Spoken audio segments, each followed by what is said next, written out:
The Phil Hendrie Show, brought to you by United Healthcare. It just makes sense. What you're about to hear is a satirization of talk radio, a send-up of the medium. In other words, it's supposed to be funny. The Phil Hendrie Show, 1-800-449-8686. Attributing a song to the youth project. All right, sir. Now, just so I know, you and your wife contribute to a youth center in Alhambra financially, but being seniors, you're on a fixed income, and a lot of senior citizens are. Well, Phil, it's a reality of being a senior citizen. The idea occurred to myself and to others that since we are on fixed incomes, we want to donate in other ways, and that's why I wrote a song for the kids. Now, you wrote this song for the youth center there, and it's called the Waverly? Yeah, the Waverly Youth Project, and we have donated money.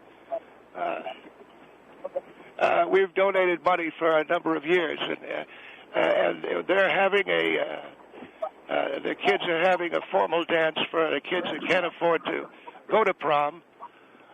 Because they can't, the tuxes and everything? Well, a lot of the proms are very expensive. I understand. All right, so you wrote a song for this formal dance? Yeah, for the teenagers, and the dance is called, it's just a spring formal dance. The kids can't afford the tuxedos. Well, so the point was, I was told by this Melissa, who's the head of the dance committee, that for the kids, I told her I wrote a song that the band could play. All right, now they didn't want to use the song, right? Well, the band never heard the song. Can I ask you a question, sir? You're a Korean War veteran, which puts you early 70s? I'm 72, yes. All right. With the greatest of respect, you write a song for a dance that's going to have kids ages 15, 16. Well, let me explain something to you. The song is very simple. It's very contemporary. And I have performed benefits for World War II and Korean veterans that are widows. Do you play a musical instrument? Well, yes, sir, but I'm not asking to perform. It's a song that I wrote, and the song is called I Gotta Rock, and it's going to be for the kids. Now, they did not want to give the song to Greg, who's the guy that hires the band. Has he hired a band for this dance? That's what they told us, yes. Well, I would say... Look, here's my point. I told them, look, I raised a daughter. I understand young people. And let me tell you, if my money is green, then and we don't want to, spend a lot of money. So this song is called I Gotta Rock, and they will use it, or the funding that we have provided, we can no longer provide. Okay. Why a song? Why not donate food for the evening? Or see, because the point that I'm making here, if you wrote a song that they don't think the kids are going to like. The song is very contemporary, Mr. Hendrie. The song goes... Well, look, just the title of it alone, when you say a song, the song's called I Gotta Rock, sounds to me, it's the term I Gotta Rock doesn't have the same sensibility that it had, and kids today don't even talk like that. It's more like I want to party, you know what I'm saying? Sir, with the greatest of respect to you, I, as I say, have performed for veteran widows' benefits, and the song is a contemporary song. We want the song played. I'm no longer going to be giving over money because we can't afford it. And or else you are pulling your funding from this youth center. That is correct. And that means there's going to be close to 300 kids with nowhere to go after school because they've got, it's not daycare, but it's for these high school kids that are latchkey. And, and all I'm asking for is the opportunity to get some respect, because I don't want to have to pull the veteran card, but I may have to. All right. If you have respect, and I'll give our phone number out, it's 1-800-449-8686, because it's kind of a story whereby it sounds to me like you got your ego wrapped up in this. No, it's got nothing to do with ego. It has to do with providing something quality for these young people as opposed to just throwing money at them. And so I wrote a song that is a good rock song. And can you give me Can you sing it? It's called I Gotta Rock? I can't sing it. Where's the important? I don't have my guitar, but the song is very simple. It goes, I gotta rock. I gotta rock. I gotta rock all day till the break of day. I want to rock all night till the morning, till the early night. God, do I gotta rock. Now, it's not terribly complicated, and these people will not allow the song to be heard by the band. And to my way of thinking, it's selfish. A lot of people are going to say it's selfish of a man of 72 to want to force a group to sing a song. Well, it would be selfish of most senior citizens, but okay, you want me to do it, I'll do it. I'm a Korean War veteran. And well, look, I'm not asking you to trot out your veteran... Well, by talking to me like that, you have. And I'm not asking you to trot out your veteran credentials. I'm saying, doesn't it sound... As a man who fought for this country, I think I'm entitled to be able to dictate when I make a charitable contribution how that's going to be used. Now, what seems to be the problem with these people, I don't know. They're in charge, though, of making the decision for the band. Who is? This Greg and Melissa. They're not going to give the band, because Melissa's 25 and Greg's 29, and they donate their time too, you know. Well, but they're young people who still have a way of making a living. We're on a fixed income. All right. They made the decision that they don't want to give the band this song for whatever reason. You know? It's not their decision to make. I want the band to hear it. Well, you want the band. What if the band doesn't like it? It's not a matter of whether the band will like it or not. It's a song that is easy enough to play. What's not to like? I got to rock all day till the break of day. I want to rock, rock, rock. I got to rock. All it is about I got to rock. Now, if you know anything about young people, Mr. Hendrie... I've got 4 teenagers. All right, well, I raised a teenage daughter as well. And they want to rock all day. That is what kids want. And any song that approaches the sensibility of that, and that's the word that you used... Right. ...is going to be a song that the young people of today will enjoy. I'm gonna just say this. Musicians being what they are, you're a musician. You want a guy coming up to you and saying, you have to play this song. If he's paying my wage for the evening, yes, sir. But if the band, I don't even know what the band is that they hired, but if they don't want to play a song that they don't think the audience is going to like, it's one song, and it's called I Gotta Rock. What could be wrong with a song called I Gotta Rock when you're playing in front of teenage peoples? Because, like I told you, you know, well, I don't know why I'm arguing with you about it, because I'm a Korean War veteran. I understand you're a Korean War veteran. I'm just telling you, the term I gotta rock might have been good in the 50s and so in the 60s. I don't even think that the term has, as I said, the same import, you know? I don't think you understand music. Maybe I don't. I mean, I spent 18 years as a disc jockey, and I played rock and roll music. I'm just saying, today's kids are more about let's party or as opposed to I gotta rock, because rock and roll for the most part is not even a music that's still around in its original form. You know what I'm saying? Well, this is really out of my hands now. I'm a Korean War veteran, and unless that song is delivered to the band and is given some play during that formal dance, we will have to withdraw our funding for the Youth Center. And, Phil, I will tell you it comes to a substantial amount of money, about $85,000 a year. And don't you find that hard to say, that those kids will suffer because you can't have it? Well, they'll suffer because I've got a perfectly good song that they won't use because of the egos involved. You've got 2 kids that are in charge of hiring the band and planning this party in their 20s, a lot closer to the age group of the kids that are going to be there. And No, but they're not musicians. All right, but they're not musicians, but they said, I can't give this song to the band. They're not musicians. And I'll tell you, look, the lyric, give me the lyrics, will you? I gotta rock, rock, rock. I want to rock. God, do I gotta rock? That's verse 1. Verse 2, now there's nothing in this song that is essentially... Well, what is the melody? Give me the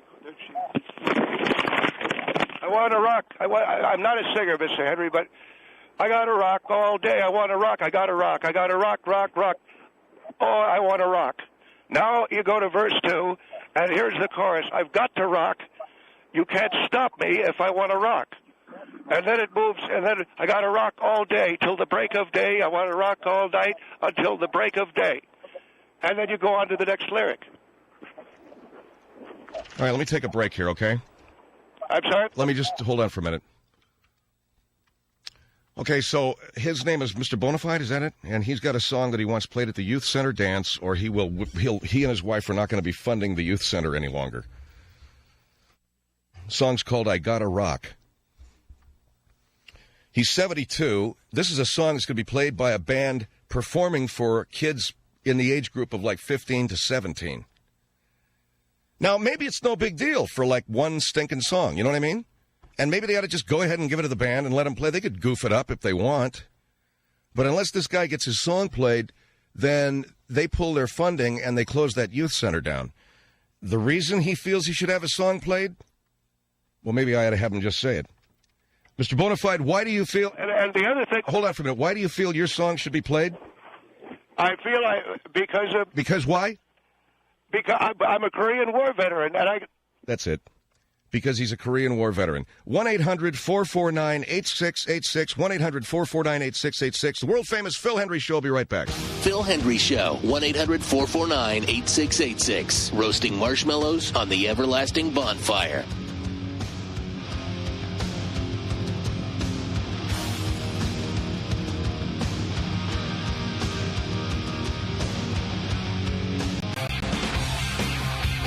One 1-800-449-8686. The Phil Hendrie Show is back. And you know William Danley over at Elektra Records, correct? No, sir, I don't know him. Well, let me tell you something. His daughter is one of the volunteers at the youth center. And I happen to know that he's going to be coming over to this dance. And I want him to hear this song. And I don't think it's too much to ask for a veteran of our armed forces to be able to have his song played by the band. All right, well, you didn't mention the fact you want this song to be heard by a record company executive, right? Yes, sir. I don't find it... Well, isn't that a little untoward in terms of the spirit of the evening of donating? Sir, we have donated money to this youth center for 10 years. I'm simply asking, as a result, as a thank you for donating 10 years of our lifeblood to have this band play I Gotta Rock. Because I think I Gotta Rock is going to be a very good song, and they can give it to any band, group, singing group, what have you. All right, 1-800-449-8686. Mr. Lloyd Bonafide on the line with us, Korean War veteran, has written a song that he wants played at a youth center dance this weekend. A youth center that he and his wife have donated a lot of money to over the years, but instead of giving money, they instead are asking that this song be played. And you've given us the lyrics to I Gotta Rock, but again, I have to tell you, if you're relying on the judgment of Melissa and Greg, who I know, and they're very smart young people, she's, like I said, in her 20s, both of them in their 20s, they know these kids. If they don't think the kids are going to like the song, then why are you forcing it on them? Well, I don't know where you get off saying they know these kids. I raised a teenage daughter, you've raised teenage kids. Well, I know enough about kids to know that I don't know that a song called I Gotta Rock is anything they're going to want to hear. What difference does it make? You've got Will Danley over there from Elektra Records. I wanted to hear the song, and I don't think it's too much to ask as a veteran of an armed conflict where I could have died. All right, 1-800-449-8686. Jason, go ahead. You're on the Phil Hendrie Show. Hello? Yes, sir. Go ahead. Hi. Was this guy even injured in Korean War to begin with? What do you mean, was I injured? Were you injured? Yes, sir, I was. Okay. You know, I'm 31 years old. I'm also a military veteran like you are. Well, the term is wounded, not injured. If you were really a veteran, you'd know the term is wounded. Well, it depends on what if he's really a veteran. I was 2nd Marine Division, 6th Marine. Well, you got to. It's called getting. It's called Purple Heart Country, my friend. And actually, I have one as well. I also have 2 combat action ribbons. Were you wounded, injured, or did you just get a boo-boo? Okay, can we No, actually, have respect? I got shot by a 14-year-old kid with an AK-47 in Bosnia. Yeah, have a little bit of respect, okay? I mean, you know... Yeah, hi, I went to Bosnia and I got a boo-boo. He didn't say that, did he? I told you was I got shot by a 14-year-old kid with an AK-47. All right, sir. Okay, then that's called Okay, wounded. so if you want to have respect to veterans, you know, you're 70-some years old. How old are your kids now? My daughter's 30. Okay, why don't you ask your daughter, because I'm 31, and that term "I want to rock" was not popular when I was a teenager. And if this band is wanting to go somewhere in their life, then that should be their option of what music they play. That's a great point. That should not be the option of someone who's funding a center. You should be funding a center out of the goodness of your heart, not because you want something personal out of it. And if you are funding it because you want your song to be heard, then you're funding it for the wrong reason. Go out, spend the $86,000 a year, and get yourself your own band. See, I want to jump in. That's a great point. You're asking that a member, an executive from Elektra Records, hear this. Well, you say he's making a great point. No, he is. But yet, the executive hears your song. What about this band? What if the guy doesn't like the song? Okay. How can a song called "I've Got to Rock" not resonate with the youth of today? Because what was popular 50 years ago is not popular now. First of all, that term is not used. You know, I work with teenagers every day at work. This term is not used. You never hear a kid say, "I got to get out there and rock somehow." It's not used. It wasn't used when I was in high school 10, 15 years ago. Right. I mean, the last time I heard, rock and roll or rock is basically a Who generation thing. There is no rock and roll. There's just music.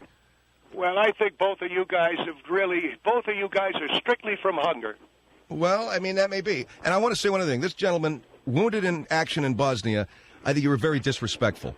I want to apologize to the gentleman, but he used the wrong terminology. Well, whatever. You know, and that also is a difference between age groups. Just to point that out, there is a difference between age groups. Are you trying to tell me your terminology may not be my terminology? Sir, you're trying to tell me that today's Marine Corps, when they go into action in a firefight, come out of it, and they say, "We've got 6 men with boo-boos." Is that what you're saying? No, he didn't say that. I never used the term boo-boos. That was you that used that term, and that in itself is disrespectful. Absolutely, because I don't know what branch of service you were in. I was in the United States Navy, sir. You were in the United States Navy, so we were brothers and comrades. Yes, sir. Because the Marine Corps is a department of the Navy. Okay, I have showed you no disrespect. Right. And if you were in the Korean War, more than likely in the Navy, you were served when it was during the Frozen Chosen. The Chosen Reservoir, we pulled a lot of Mother Green out of there, and I've got great respect for those guys. Okay, but now you opened up your comments by saying I got a boo-boo in Bosnia. He didn't say he got a boo-boo in Bosnia. Okay, Jason, I got to run, but I thank you for representing yourself very well, sir. Thank you. 1-800-449-8686. He never said that. Well, he said, "Did you get injured?" Or Well, it's a term. It's a word. Here is Joe. Joe, go ahead. You're on the Phil Hendrie Show. Very interesting conversation you have going there. Yes, sir. There's another term besides being wounded or whatever. Yes, sir. It's called a Section 8. Okay, I think the young man that called in had a very good point. If you want, are you calling me cracker? So you're calling me nuts? Is that what you're saying to me? No, I would like to finish my comments. Let this man finish his comments, please. Okay. Whatever. Okay. Go ahead, Joe. The young fellow that called had a very good point. If you want to get your record recognized, give it to the executives from the recording company. Let them make a determination whether the song will fly or not. Well, Joe, you come from the generation that I do. Can I ask the gentleman a question, Mr. Hendrie? Go ahead. Do you have a tube in your throat right now, or what is constricting your... What do you mean, what's constricting what? It sounds as if the gentleman's is catheterized. I'm not catheterized. All right, sir, okay. I thought it sounded as if you were having some discomfort there. No, I have a problem with scar tissue in my throat. I see. All right. That is it made. A boo-boo of sorts. You got a boo-boo, huh? Well... All right, look at Joe, hang on the line for me, man, and you too, Lloyd. 1-800-449. We'll get back to both of these gentlemen as we talk with Mr. Lloyd Bonafide of Alhambra, California, who's written a song called I Gotta Rock. He wants this played at a teen dance that he and his wife help support. Otherwise, they're pulling their funding. He doesn't think it's such a big thing to ask, especially since a record company executive's going to be there. 1-800-449-8686, Phil Hendrie Show. The Phil Hendrie Show, 1-800-449-8686. The soul of America.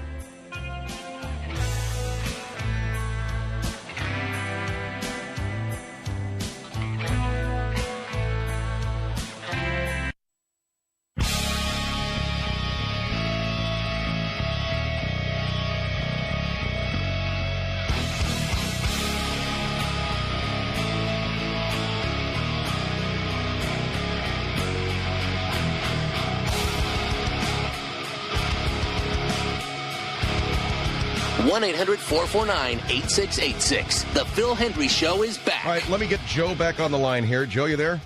Yes, sir. And Lloyd, are you there, sir? Yes, I'm here. All right, I want to get Harvey on because I figured I got 3 veterans now. Joe, you're a veteran of what branch of the service?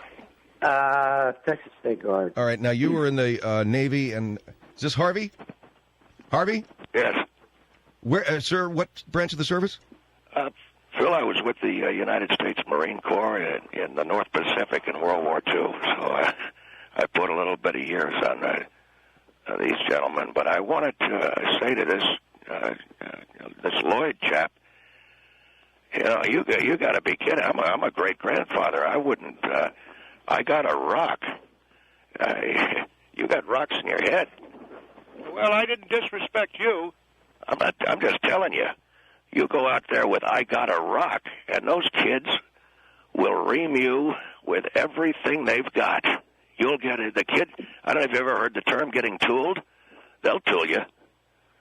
And you, well, if you're talking about sodomy. Hold on for a minute. Joe, go ahead, jump in.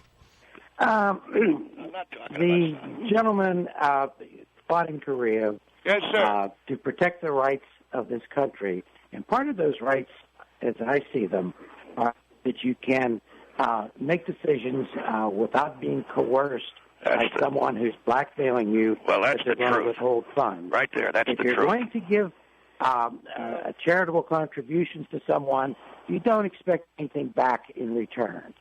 And you know, and the he needs to go on and get his song.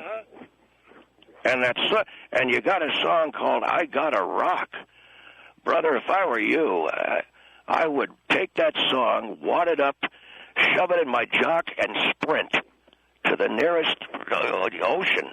Yeah. Well, what are you trying to say? I'm telling you, that is, the kids would call it, that is strictly from hunger. That is skull-hammering doucheness. All right, hold on for a minute.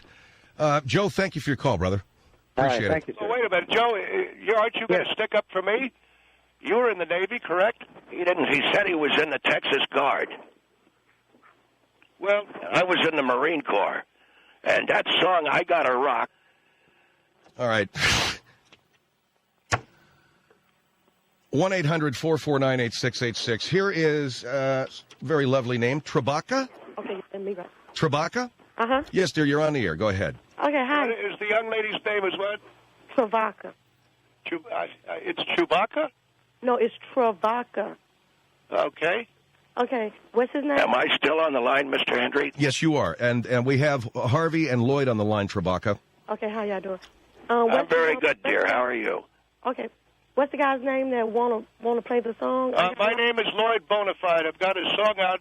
Are you with the record company, dear? No, I'm not, but I'm 23 years old. Yes, ma'am. I'm 22, and I can speak for a lot of youth. Yes, ma'am. They don't listen to that kind of music anymore. Maybe in your day it was fine. Maybe you ought to get together with some people more in your age group. Yes. Y'all play it, and y'all sit around and listen to it. But by you saying that you're giving to this community center or whatever, if you're giving just for your music to be played, I feel like your giving is in vain. But as far as youth wanting to hear that kind of music, no, that's not what they listen to. If you just talk, if you have grandkids or their friends or, young people, talk to them and ask them what kind of music do they listen to now, and you'll see that the song that you wrote is... My daughter, the lady's name is Chewbacca, right? Travaka, Chewbacca, I'm sorry. Okay. Trebaka. Okay. My daughter grew up, and she listened to a band, I heard, called The Who, and they had a song called Let's Rock All Night. I forget the name of the song, but it was Let's Rock. Your daughter is 30 now. Yes, your daughter's in her 30s, right. Even as far as how... All right, well, can I ask you, ma'am, if you'll just listen to these lyrics. Listen to this. Okay. And it starts out with a 3/4, with a CGF progression. Do-do-do-do-do-do-do-do. I got a rock. Well, the lady's laughing. Because you sound like a jack. Right, hold on for a minute. That's the most embarrassing thing I've ever heard. I'm a member of the Marine Corps. I fought for this country in North Pacific not to hear some old guy get on the radio and make a monkey out of himself with I Got a Rock. I know. You know what? Both of you people... Oh, hold on for a minute. This is Phil Hendrie Trebacca. And I find it interesting that a young woman whose parents named her after a Star Wars character... My name is not Chewbacca. It's Trebacca. It's Trebacca. Trebacca. All right, now, the lyrics go, I got a rock, I got a rock. Okay, you going to laugh at that? Well, it's jackass material. I got a rock. That's like saying I got to squeeze one off. You know, what if I change the lyrics to I got a rock forshizzle? I got a rock forshizzle. Rock, rock, rock, you know. See, what do you mean forshizzle? So the forshizzle would pick them up, but the I got a rock, no. If you listen to the lyrics of music now that young people listen to, you can hardly even understand what's being said. Well, they don't want I got a rock. Well, nobody does that. Nobody says I got a rock. Well, I'll tell you this much. I will not. I walk up to somebody and say, "Hey, dog, I got a rock." Or "What's up, cuz? I got a rock." No, we don't talk like that. Well, how about if I said, "Hey, dog, do you have a rock?" What do you mean, do you have a rock? What does the rock have to do with it anyway? That's not how young people talk. So think about it. Who wants to listen to something your daughter grew up on? Yeah, and Phil, this is Mr. Wireman. Go ahead, Harvey. I want to say to this young lady, thank you, because I fought for this country, too. And I didn't fight for this country for some old guy to come crawling off of his front porch and squeeze one off into the popular culture called... Boy, you know something? If you were here, Marine Corps, no, man, I would definitely put a little hurt on you. I'd put some color in your face. Well, look it. Sing it with me, Chewbacca. Hey, dog, I got a rock. My name is not Chewbacca. I got to rock my nizzle. Will you shut up? Sir, I didn't call your program to be spoken to that way. I think we've treated you with respect, but I think you're hearing from a young lady, you're hearing from old and young alike, that the song, and I think it's wrong to hold this youth center hostage. They depend on that money. And it's been good for you to give that money. Why would you want to hold them hostage? Because Mr. Danley from Elektra Records is going to be there. And so you want to get this song? These cats aren't going to publish your song. How old is the song? What year? I wrote the song. No, I wrote the song when I was I wrote the song when my daughter was in high school. Well, why didn't you try to get it published then? I mean, what, almost 30 years later? What, 15 years later? When have you ever heard a song that goes, my God, do I have to rock? You see what I'm saying? That's why it's different. Well, it's old. Who wants to hear that's it? Not Nobody. old. Wait a minute. What do you think is contemporary about it? Most of the songs go, I gotta rock, like that. My song goes, good, sweet God, do I gotta rock. In other words, it is. It's like I need to rock, like I gotta have a bowel movement. That's what I'm talking about. It sounds jackass. I'll say you got a rock. I think you've got a rock that needs to pass. Yeah, exactly. Now, look, you got a rock. Now, that's hot, as Paris Hilton would say. Oh, yeah, she's really hip. All right, look at Trebacca. Thank you. Thank you, Chewbacca. And I want to tell you... Her name's Trebacca, not Chewbacca, and you know that. No, sir, I do not. That's okay if I start cracking on that peg leg of yours. Oh, so she thinks I've got a little one, huh? That's what she said. It might as well be made out of wood. You know what? Both of you guys can drop down, fourth ring, cook. 1-800, I'm so used to getting hung up on. This is about the time I get hung up on, too. 1-800-449-8686, Phil Hendrie Show. Phil Hendrie Show, 1-800-449-8686. Very well, you will kiss the gunner's daughter. Take him below for the makings.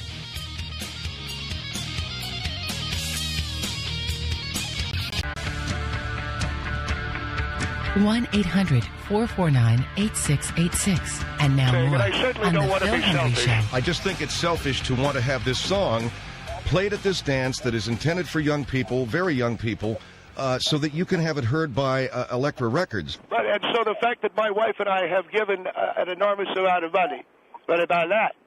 You've given a lot of money. And I think that that's, you know, a good thing. So you can't give me 3 minutes of lousy time at a teen sock hop. See, just that, they don't even call them sock hops anymore. They haven't called them sock hops in 40 years. At a teen, they call it. They do not call them sock hops. They just call them a dance. Is this the Marine veteran? Yes, sir, it is. I'm telling you, I'm a grandfather like you. You don't want to force onto young people a song that is the earmarkings of another generation. And do you visit the VA? Yes, I do. You mean the medical? Yes, I would definitely avail yourself of the services they have at the VA for counseling post-traumatic stress, because... Are you calling me crackers? Because the last guy did, too. And the last guy that called me nuts to my face, I wound up blacking out, and when I came to, I had a handful of his hair and flesh. Look, you can threaten me all you want, but I'm telling you that you need to settle down and think about this. All right, hold on for a minute. The song, you just heard a guy say that it's not very contemporary sounding. Let's go to another call. Alex, go ahead. Hello, yes, it's Alex. Yes, sir. Yes, Alex. What is the guy's name that wants his song on? My name is Lloyd, sir. How are you doing tonight? I'm very well, thank you. Good. I have the utmost respect for you. I appreciate that very much. And for anybody in the military that give their lives for us. But can I ask the young man how old he is? I am 23. How old? 23. Well, what, did you just turn 23? Yes. Why do you ask him that? Because he thought about it. I'm an attorney. I'm sorry. I'm always, listening to people. All right, that's fine. So you're 23, Alex. Go ahead. Well, I guess my comment is, I want to rock. Like I heard him say, forshizzle, my nizzle, and rizzle, and dog. That's pretty much the lingo. But it's I gotta rock forshizzle. No, I understand. That is the lingo now. Okay. I got you. Do you know what the lingo for I want to rock is for the youth? Yes, sir. I want to dance all of No, that was before. The adults. If you hear the music now, there's no rock and roll, it's metal. So it's pretty much I want to rock, meaning I want to rock cocaine. That's bad, especially for the youth. That was the Eric Clapton song. If you want to hang out, you've got to pull it out. I forget what it is. So obviously, if they don't want to play it, they don't want to play that, especially in a youth center. Right. They don't want children to hear I want to rock, meaning the lingo nowadays is I want to rock cocaine. Yes, That's pretty much what it is. Dog, it doesn't mean that someone's a dog. It's a friend nowadays. Like before was bad was good. So nowadays... I'm sorry, but here's the thing. Excuse me. Jesus, you've got the manners of a mountain goat. Here is what I wanted to say. The song isn't I want to rock. The song is I've got to rock. And I say it very precisely. I've got to rock. There's no misunderstanding. You got a song, I've got to rock? Yes, so there's no misunderstanding. And it means the adults are bothering me. Get out of here. We want to have a sock hop in the living room. Holy Jesus, this guy's... Keep talking, friend. Hey, come at me. Come at me. All right.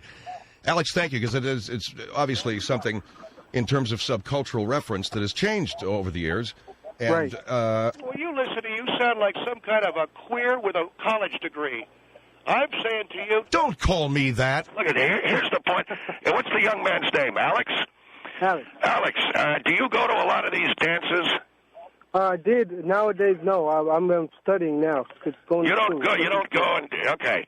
So you're not going to see some old guy who's 100 years old up there jumping around in polyester saying, I got to rock. Exactly. And also, and I'm just thinking about the children, because it is a child youth center or a youth center, exactly, to where you don't want to. They go there to get away from all that, and I'm assuming it's in the inner city youth center. But they go to that particular place to forget about everything else, the bad things, and obviously they have that dance because they can afford it, and they want to have fun. And then you bring this new lingo or the word. I know you say I want to, I have to, or I got to. However, the thing is that the word rock nowadays, it's not the same as it was before, just like bad is good. It's an urgency to rock as if I've got to go and I've got to take a leak.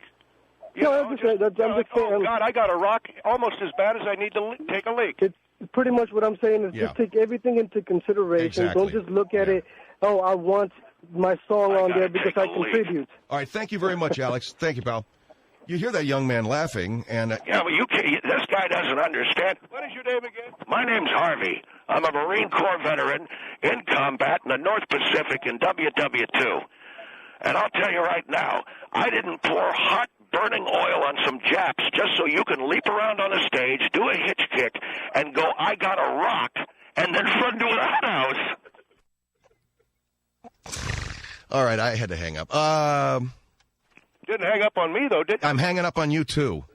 1-800-449-8686, Phil Hendrie Show. Phil Hendrie Show, 1-800-449-8686. You flip a bone at a Korean War veteran and you pull back a bloody stump.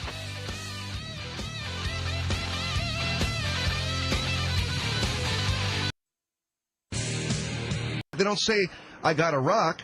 Well, who are you? What are you, all of a sudden, the editor of Cream magazine or something? What are you? Are you doing? Jesus, dude, spit it out. Sorry, I've got Hodgkin's. Well, I didn't mean to make fun. Yes, you did. You made them. You wanted to make fun of me. I've got Hodgkin's disease, and you made fun of me. Boy, are you gonna cook? Woohoo! You know, it's almost worth it to me to go out and commit spree killing so that when I die, I can go to hell and watch the devil roast you. You are a sick man. I'm sick, huh? All Americans. Global Americans? What? Okay. Both of you guys can go to the hot place, down to the hot place where even venial sins are oftentimes punished very severely. You dropped your phone, you retard. Sorry. All right, look.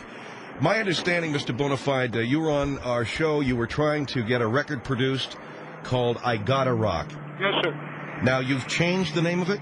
I've changed not so much the name, I've changed the intent. The theme of the song, which used to be called I've Got to Rock, I rethought it, and the title of the record's going to be Please Let Me Rock. Please Let Me Rock.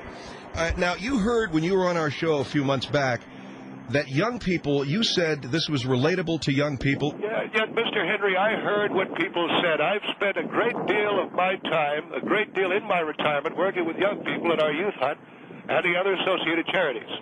I know what young people enjoy.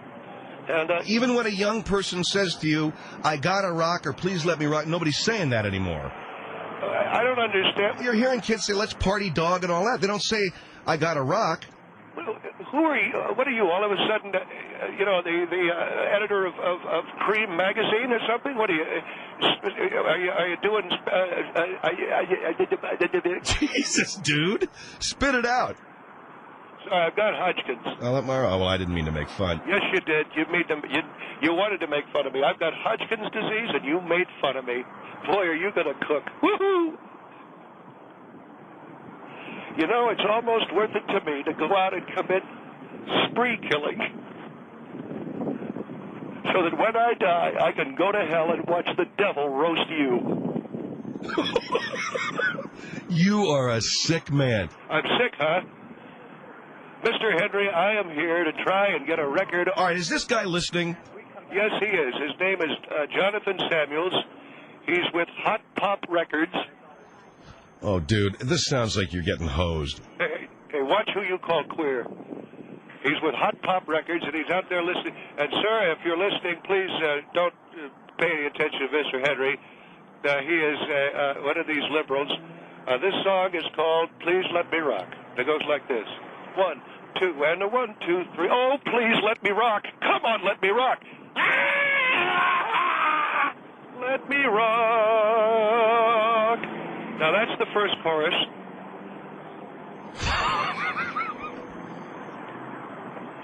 You know how I feel about people laughing at me, don't you? Look, man. No, hold on. You know how I feel about people laughing at me, don't you? Yes, I do. I'm sorry. try not to do it, because, as I said, it's almost worth it to me to go out and set fire to an orphanage so that God damns me to hell so I can have a front row seat as they cook you like a hot nut. Get out of here, man. You know how bad a guy's got to be? I almost wish that I would go to hell myself just so I could watch you burn. God. Please let me rock. What is with that whole... You really know that a phrase is just run the limit, man, when you've run out of things, you know. Okay, I gotta rock, I want to rock. Should I rock? May I rock? Are you going to rock? I'd like to rock. Jesus. All right, it's the Phil Hendrie Show. We have Dean Wheeler coming up tonight. Art Bell and General Johnson Jameson also join us later on tonight to figure out the hieroglyphics in an alcoholic advertising executive's head. And you could win yourself a Best of the Year 2004 CD from the Phil Hendrie Show. It's coming up. Phil Hendrie Show, 1-800-449-8686.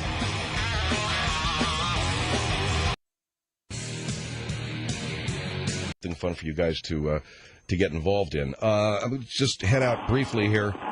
Margaret Gray and I believe Lloyd Bonafide is with you now, Margaret? Phil, no, Lloyd is in Los Angeles, and let's go over now to Los Angeles and Lloyd Bonafide. Lloyd? Yes, sir. Mr. Bonafide? Yes, Mr. Hendrie, I'm going to sing the song I've Gotta Rock to benefit Hurricane Wilma relief in South Florida. And I finally finished the song, and let me just say something right here to anybody who didn't like the song or thought it shouldn't have been finished or thought it was silly in the first place. You know what you can do? You can take a running jump. You can take a running jump off a 50-story building for all I care. All right. I mean, your hostility has been duly noted. What's that? I said your hostility has been duly noted. What am I listening to in the background? Never mind. Could you just sing your song? All right, this is called I've Gotta Rock. 1, 2, 3 o'clock, 4 o'clock, rock. 5, 6, 7 o'clock, 8 o'clock, rock. 9, 10, 11 o'clock, 12 o'clock, rock. I gotta rock. I gotta rock, rock, rock, rock. I gotta rock. I gotta rock. I've got to rock. I've gotta rock, and I'm gonna rock. I've gotta rock. I've got to rock. Oh, I've gotta rock. God, do I? God, I've gotta rock. 1, 2, 3 o'clock, 4 o'clock, rock. 1, 2, 3 o'clock, 1 o'clock, rock. 2 o'clock, 7 o'clock. All right, hold on for a minute until I drop the pages. Yeah, okay, you pick them up, man, and continue, all right? Yeah, if you're making fun of me, I can warm my truck up and be there in a half hour. Phil Hendrie Show, 1-800-449-8686.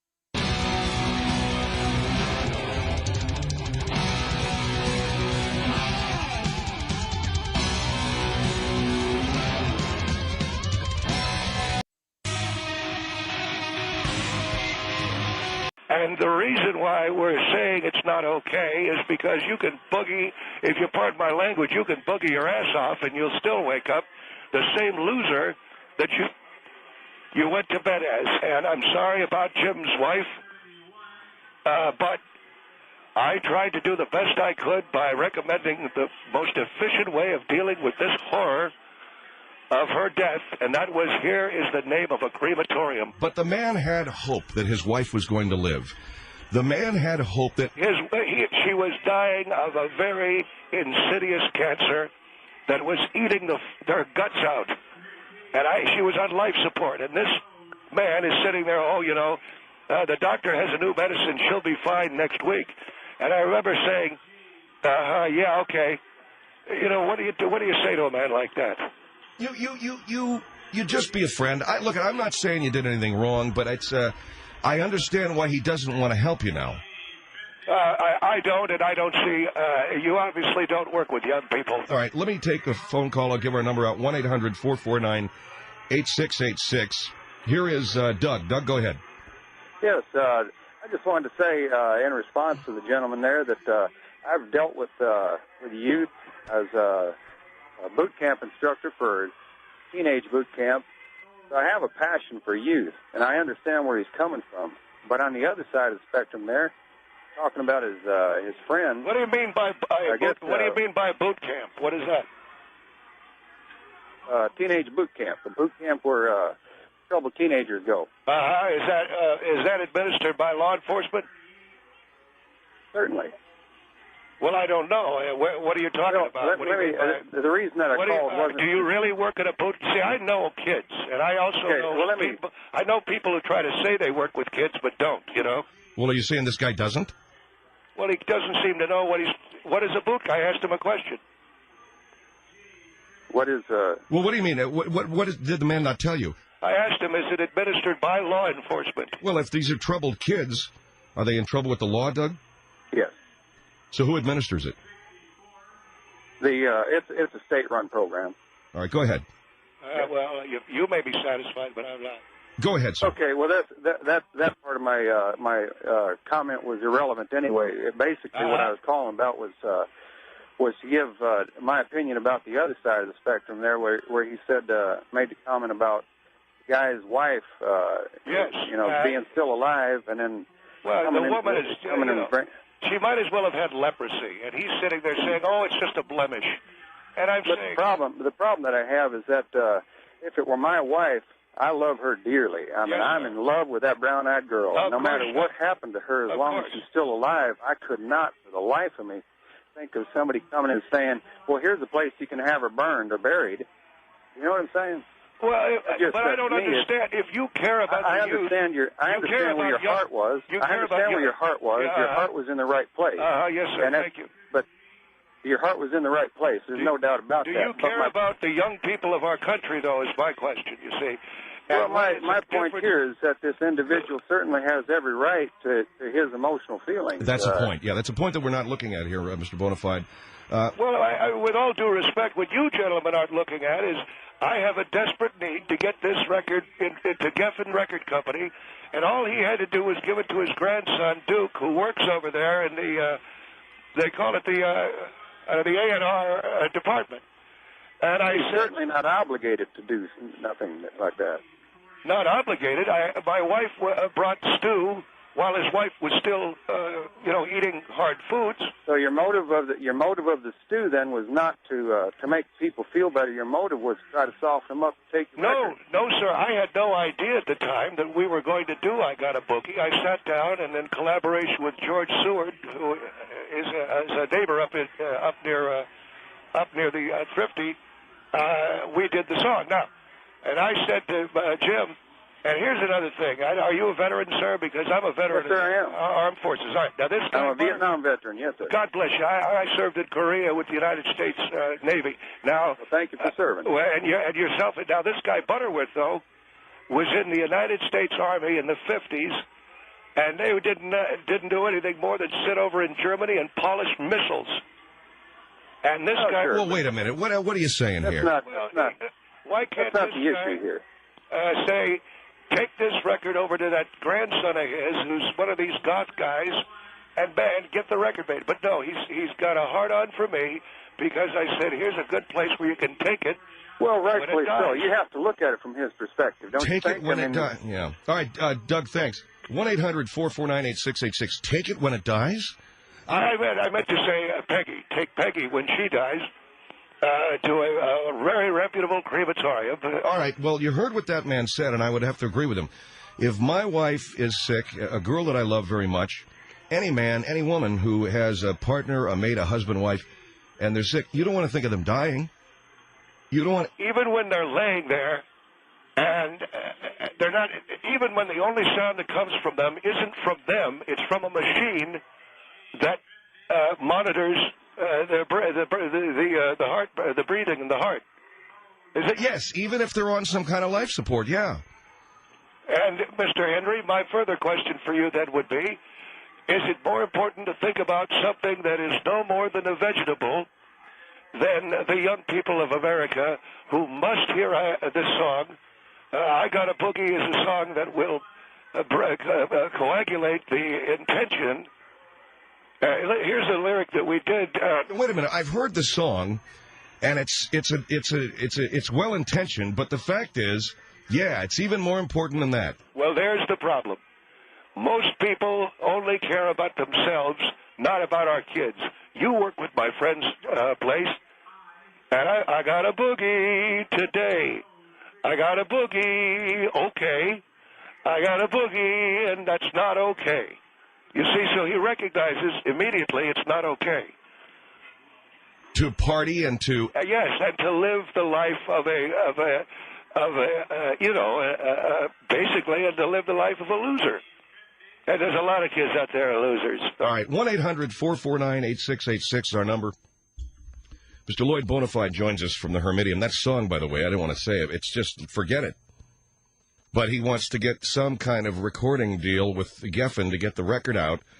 And the man who's the contact at the record company is the grandson of a neighbor of his who won't pass the music along because when that neighbor's wife was dying, Lloyd, thinking he was doing a good job, doing a good favor, called the guy up and gave him the name of 5 reputable crematoriums.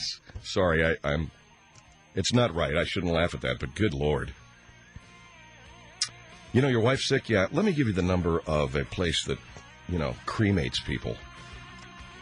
1-800-449-8686, Phil Hendrie Show. Phil Hendrie Show, 1-800-449-8686. You're a buttlord with legs.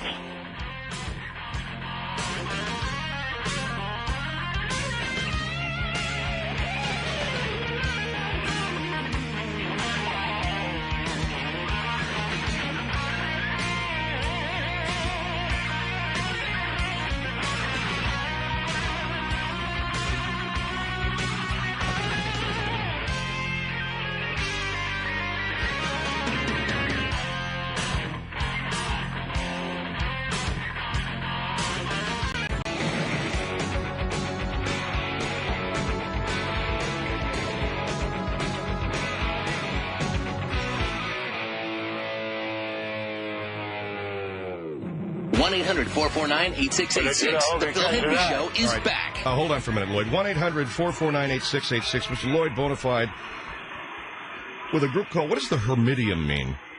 It's a name given to the networking, sort of a network of think tankers who want to, work with our youth. And the Hermitium is an ancient Greek term that means school or a place of learning. But let me get back, if I could. All right, now, yeah, because you and I were talking during the break. A song, especially a song that's going to a record company about, kids boogieing, it needs to be, obviously, something the record company thinks is saleable. Now, you have written this song, I Got a Boogie, which you say is actually a protest against boogieing. Well, it's a protest against kids wasting their time. And let me explain something, Mr. Hendrie. I have a great rapport with kids. I know what they like. I know how they think. I know the different styles of music that they enjoy.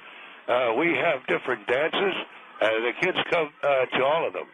And I think a lot of these guys who work in, many of the adults I speak with, if not all of them, don't know kids. They may have kids, and when I come up with a song like I Got a Boogie or when we did I Got a Rock, it gets a few of them a little hot under the collar because you're bringing up a subject they'd rather not talk about, which is kids, And and the other thing is it's a song that has rhythm. And I got to tell you something. I heard the song as you sang it to me. Yes. I don't. I mean, you're saying you're not going to sing it. No, I'm not going to sing it. We're going to have a guy, a kid we know, who's a singer. He's tremendous, and he's going to sing "I Got a Boogie." And it goes, see, I got a boogie. It already starts out with a nice approach, and then you hit him with the truth. I got a boogie all night. I got a boogie, and that ain't right. And you hit him with the truth about boogieing, which it's not okay. See? And, boy, I tell you, Phil, it never ceases to amaze me. When I talk to adults, I say I work with kids. They look at you like you're crazy because most adults are embarrassed that they're not young any longer. Do you think that's it, really? Oh, yeah. You think that they don't want to work with teenagers? Oh, yeah. Most adults don't want to work with teenagers because they're embarrassed that they're going to look stupid, that they're going to look lame, as the kids say. And so they just stay away from. Most adults want to have little tiny baby kids to talk to and that kind of a thing. But anyway, I lost my train of thought. You were talking about boogieing and the song and lame adults. Yes, most adults don't understand kids. Boy, that guy Butterworth. See, if I'd said, "Oh, okay, here's a hot apple pie." And a dirty magazine, I bet you he would have been all over me like stink on you-know-what. But because I told him the truth, Jim, your wife is nothing more than a thing laying on a cot. Here is a crematorium. Pull the plug, get a bag or whatever they get, take it down, and they do a very beautiful urn. And within, I think, 48 hours, they deliver it back to you with the box and the urn. You've got to empty the ashes into the urn, and then you put it there, and you'll always have it there, see? Oh, come on, man. You can't honestly believe... I saw my buddies die in Korea. All right, I understand. I saw death, Mr. Hendrie, okay? You got a wife that's laying there dead? Stick it in a bag and cook it. I got kids to worry about. All right, Lloyd. I don't want to tell you that you're a Navy veteran. Great, good for you. Stick it in a bag and cook it. And the other thing that I want to tell you is, you're right. Most adults probably don't want to have anything to do with teenagers because they don't want to look stupid, because most teenagers would probably think they do. But forcing a song called "I Got a Boogie" down the throat of Geffen Records because Jim Buck.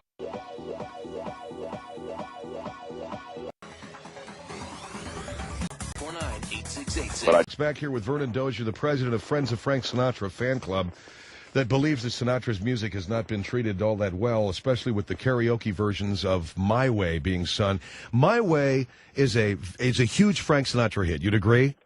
I absolutely. I would agree. It's the biggest hit he ever made. And people are going to want to sing that song because it has such meaning for so many people. That's where they're mistaken. Because they saved this youth. That's not the point. Your way? You who kneeled. Was say burn testicles. Say you. You thought it's any conscience. William Byergrove, he was singing at a karaoke bar on Saturday night, and he apparently was singing a song that the idiot that we just had on, Vernon Dozier, president of Friends of Frank Sinatra, misidentified as "My Way." It wasn't "My Way" at all.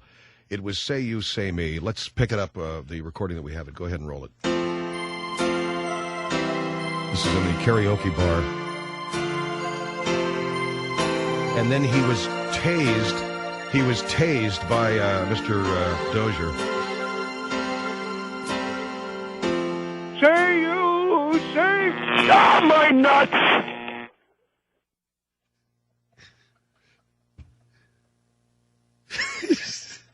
There you go. That's bad, man. That a man is allowed to take a taser into a bar and ruthlessly and without any conscience go after some old guy. Yes, sir, Mr. Dozier. All right, now I want to be clear. Yeah? You're telling me that isn't "My Way." What isn't? The song you just played. The song that you tased that guy? Yes, sir. No, that isn't "My Way." That's "Say You, Say Me." Huh. Well, I thought it... Yeah, you thought it sounded like it, didn't you? Sure started out like that. Yeah, it started out like that, but it didn't end up like that. And meanwhile, Mr. Byergrove is in the hospital with second-degree burns from your taser. All the years I thought that was Frank. No, guess what? I got a big rude shock for you. It wasn't Frank. It was Lionel Richie. Oh, no. Yeah. Oh, no, not that. Yeah. Did you think Frank Sinatra was Lionel Richie? Isn't Frank Sinatra black? No, he's white. And he didn't do Sail On. No, he didn't do Sail On. And he wasn't in the Commodores. You dumbass, have mistaken Frank Sinatra for Lionel Richie and in the process put an 86-year-old man in the hospital with burned testicles.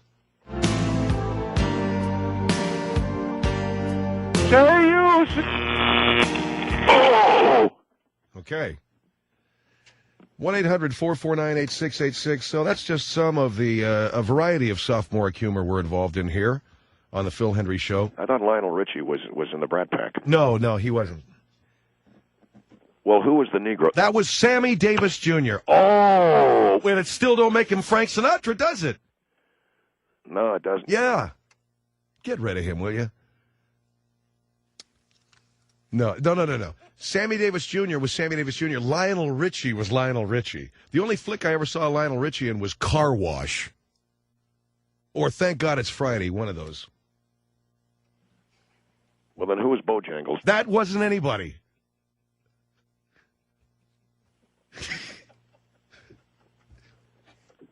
Bojangles wasn't in the Rat Pack. No, Bojangles wasn't in the Rat Pack, no. No, man, he wasn't hanging with Frank and the guys. Bojangles was in jail most of the time. Who was Bojangles? 1-800-449-8686. You're listening to the Phil Hendrie Show. This show, of course, performed by me. The voice of Vernon Dozier was me. The people that called in thought he was a real guy, and that's the way the party goes around here. You got to join our website, philhendrieshow.com. All the classic audio.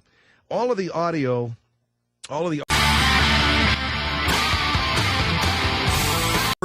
She may not have the time for you. You know, again, this is overly... I'm married, John. I had children. I understand her to say she threw them out. She didn't... Thank you, Pam. 1-800-449-8686. Here is Donna. Hello, Donna.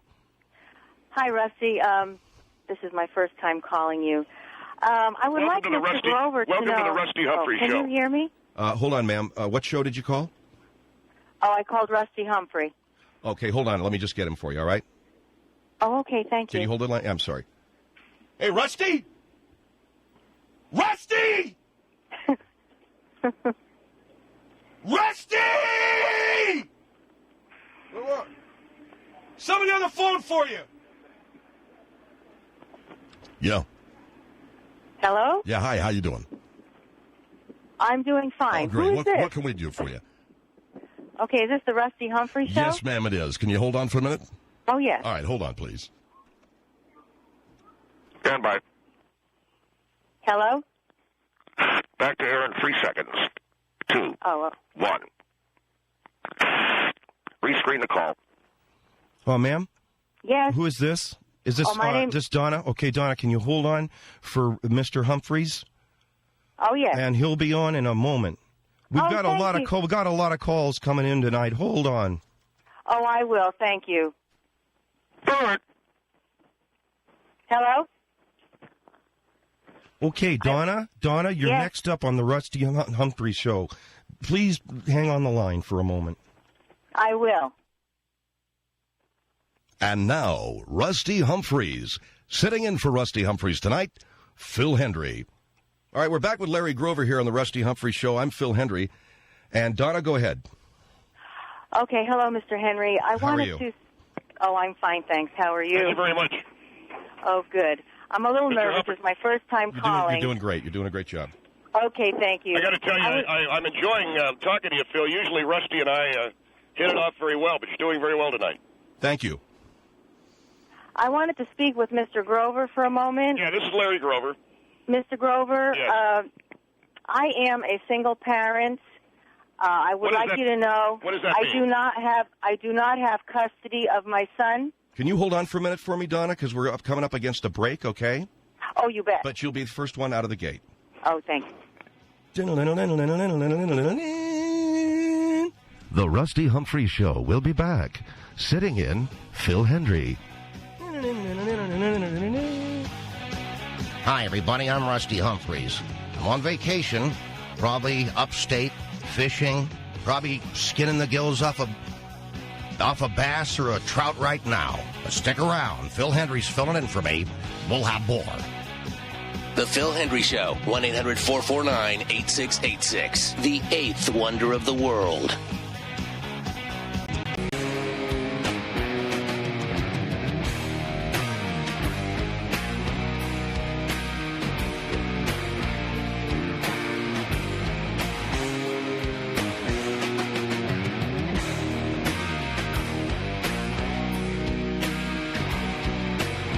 Phil Hendrie Show is back. 1-800-449-8686. My wife has been forever, my ex-wife, and hopefully this television actress will be wife number 3. I don't know. All right, 1-800-449-8686. Now, let me get Donna back on the line. Larry Grover with us.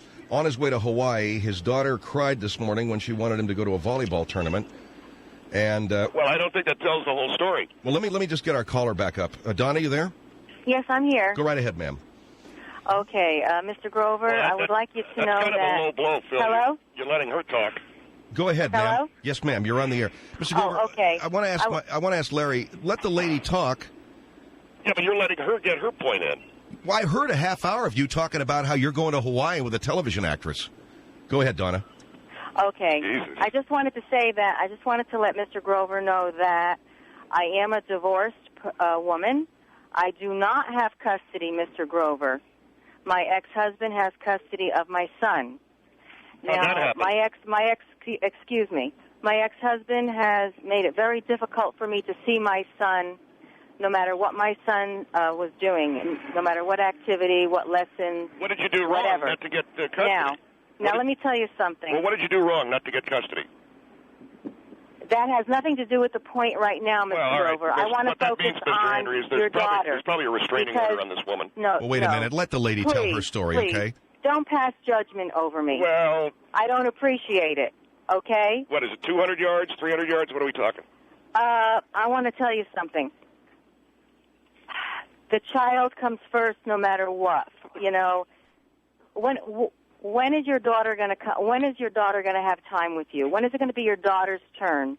You know. Well, fortunately for me, Donna, I don't have a restraining order on me, and I don't have a restraining order on myself either. Let's not talk no like one's that. got a restraining order. Now listen. Well, put that aside. I think it's kind of now. I'm a woman who could be very bitter and angry toward my ex-husband for all of the times he interfered with mine and my son's visitation rights.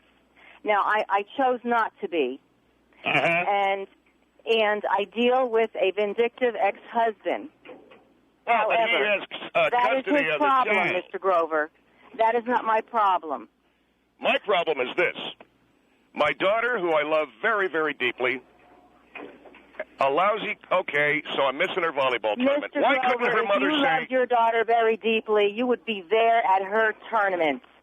Wait a minute, now I get it. You got to forget about this materialistic Now I get stuff. it. Now I get it. Forget the actress. Your daughter comes first. Now I understand. She's only 11 once. You cheated on him, didn't you?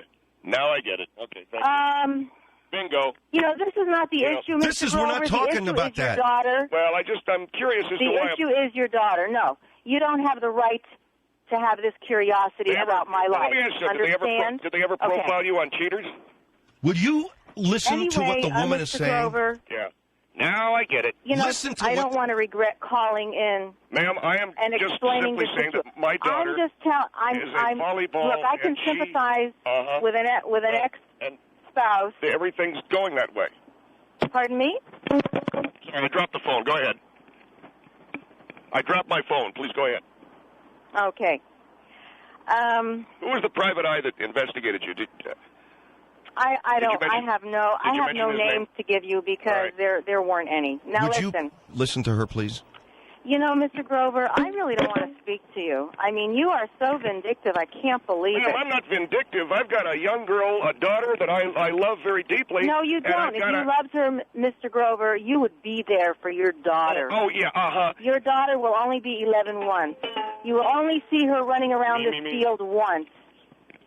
Ma'am, it's a volleyball and then it's gone. What are you doing? You've got to be there for your daughter. I'm just tuning my ukulele. What for? I'm going to Hawaii. Look at we're talking. You know, you are a piece of work. You've Really, got man? your mindset, and you really don't care about your daughter. I love my daughter. It's this actress. Can I ask you a question? Have you ever been to Hawaii with a television actor? Love is an action word, Mr. Grover. Love is an action word, and if you loved your daughter, you would be there at her tournament. Ma'am, you wouldn't be in Hawaii with the well-known actress. Ma'am, this is not... at the private resort on this luxurious golf course. All right. Your daughter Okay, that's fair is more. enough. Your daughter is worth more than that. She has more value than this actress, than Hawaii, You know, ma'am, than this private if you had resort, spent more time luxurious on your golf marriage course. than listening to Dr. Joy Brown, you might not be on the phone with me right now. Now, would you hold on for a minute and listen to the words this lady is saying? Well, I call it a privilege to be on the phone here with Mr. Hendrie, but it's not a privilege to be on the phone here with you. Please. I can tell you this much. What? When I get back from Hawaii, and yes, I come back with a very well-known television actress, won't you look like the horse's rear end? You know what, Mr. Grover? Why will she be the third wife? Who's that? Why the will actress. the actress be the possible third wife? Because what's going on in your life where you can't hold on to a woman? Ma'am, if you know anything about men, holding on to women ain't exactly our number one priority. It's quantity, not quality. And you know what, pal? You are the reason why. Donna, did you get caught red-handed with another woman or another man? I've answered all of your questions. I've answered every one of your questions. No, I haven't been with another man or another woman.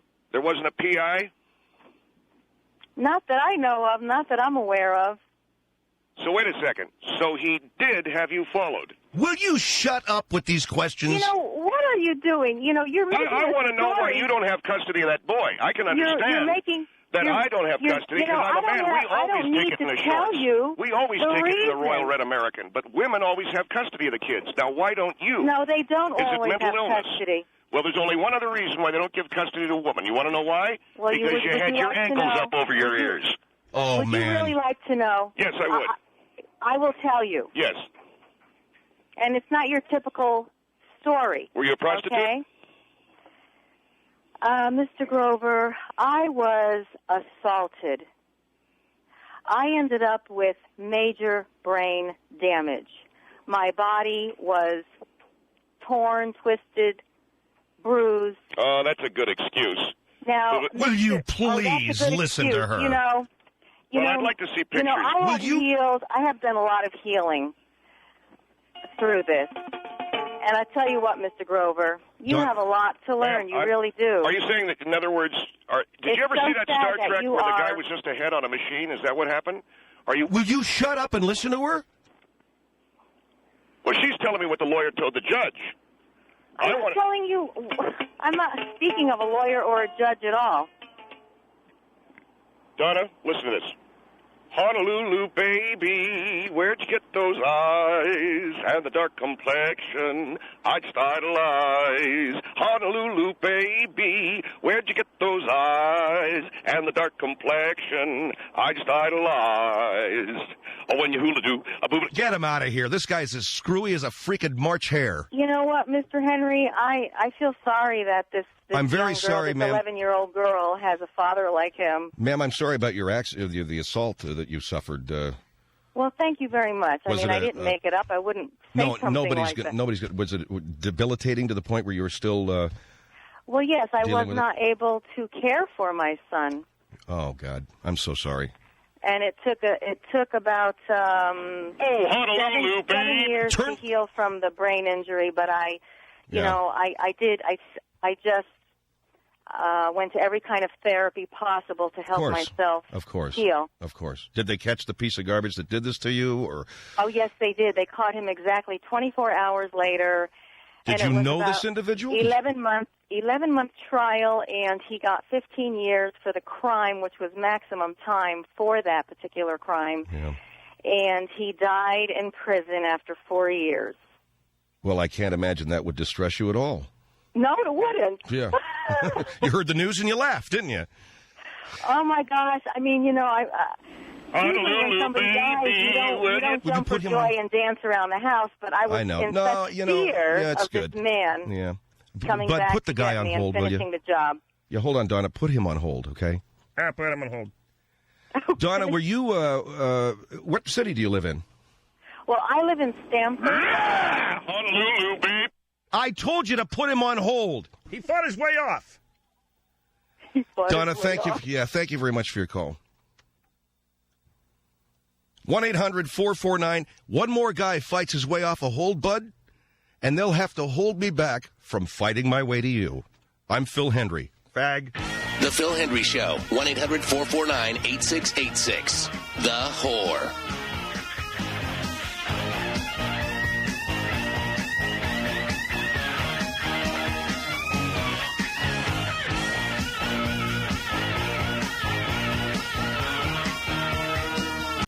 866. And they've got big whales right on the side of the building. I know when you go into Honolulu. Yeah. All right, 1-800-44. Well, have fun in Honolulu, man. You're missing your daughter's tournament. You know, I'll tell you one thing, Phil. You're a real sucker for some of these sob stories. And that wasn't just a sob story, man. That lady was...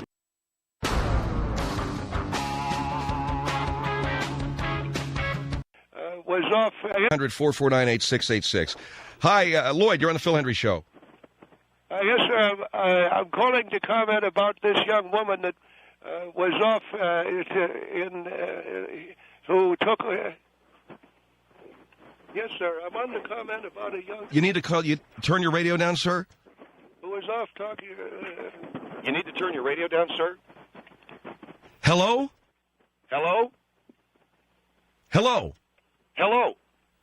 Bud, tell this guy... Bud, tell this guy... To turn his freaking radio down. Turn his freaking radio down. Are you... can I hear... Yeah, can you hear me? Are you... Can I... Yeah, can you hear me? Will you turn it off? Turn it off. Will you turn it off? Turn it off. All right, 1-800-4... I wanted to talk about the woman who took off for Albuquerque. Yes. Should I turn my radio down? That would be nice. All right. All right. There, it's down. There, it's down. No, it's not. No, it's not. Oh. I should turn it down? Yes. I should turn it down? Yes. Got it? Got it? Yes. No, you don't. No, you don't. I thought I did. No, you don't. I can hear myself. No, you don't. I can hear myself. Turn it down. Turn it down. That's got it. Hang up on that jackass. God. 1-800-449-8686. Should the runaway bride apologize to Hispanics for saying that a Mexican kidnapped her? Give us a call. Let's go to Bob. Hi, Bob. How you doing, Phil? Sounds like you got your hands full today. I wanted to tell you that this young lady was... He just warned you that a lot of people maybe... Steve Bozell. Mr. Bozell is from Corona, California.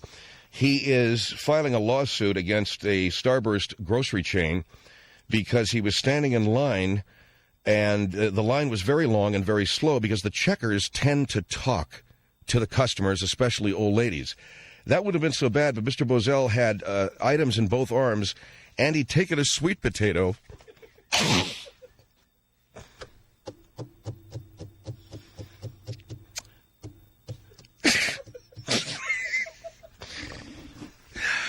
All right, here it is. He took a sweet potato.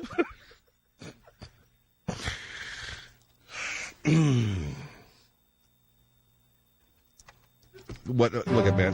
What do you want? Why don't you grow up and just do it? I'm trying to. Grow up. Now, what is it? He took a sweet potato, put it in his pants. God, you're embarrassing, man. All right, thank you for cutting in and putting me down right off the bat. He's suing because he took a sweet potato, put it in his pants. Come on, will you? All right. He took a sweet potato, put it in his pants, it was a bulge. And he's afraid that it's shocked or, upset kids. 1-800-449-8686. Phil Hendrie Show. Phil Hendrie. 1-800-449-8686.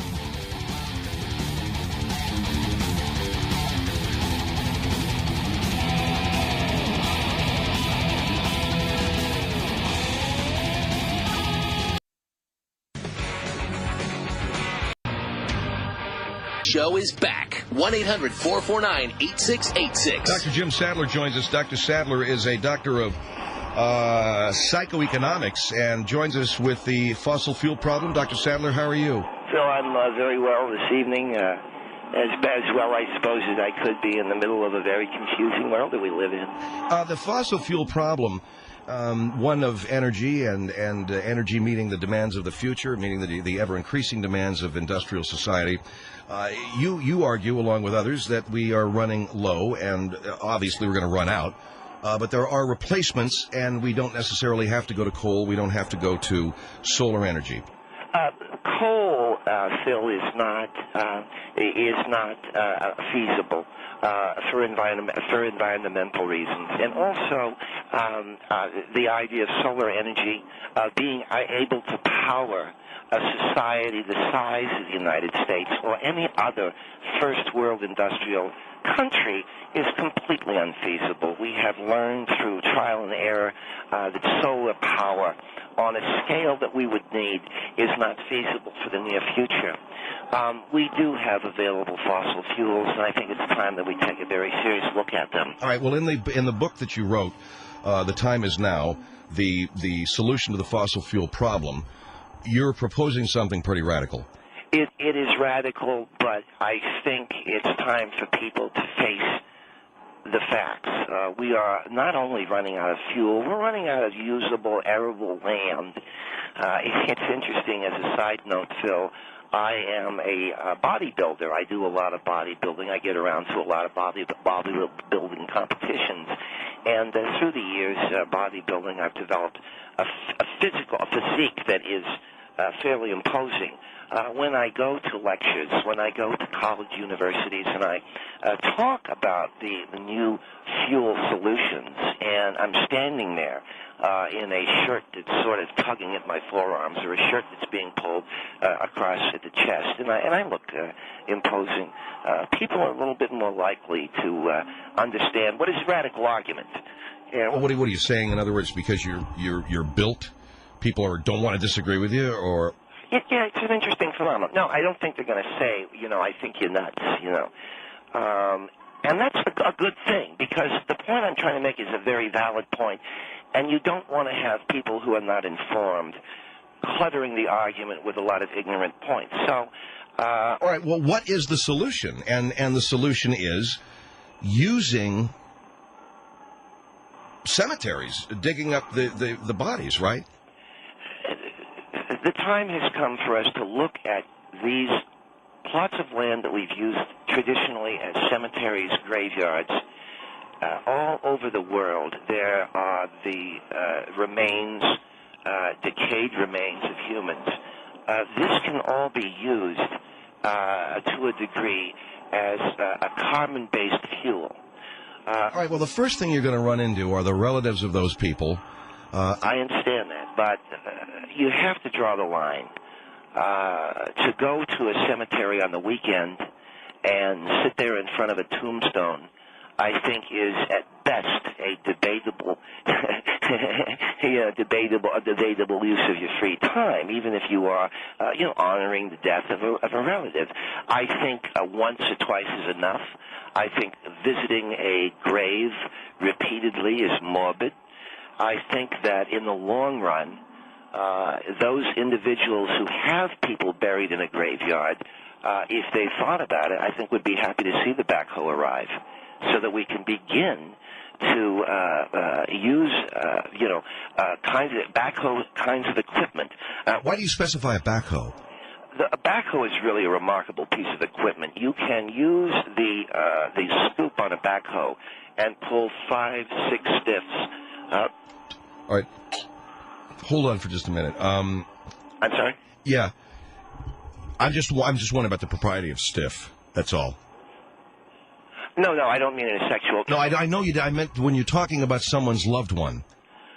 Well, this again, we had... I wish I was there in person, because you'd probably agree with me. Because you're built. Well, yeah. All right, so go ahead, man. Forget it. No, come on. No, forget it. Come on, man. Seriously, I'm interested. If you use a backhoe, you can use in one swing. You can pull 5, 6, 7. All right. You don't want me to say stiff? What do you want me to say? I guess graves.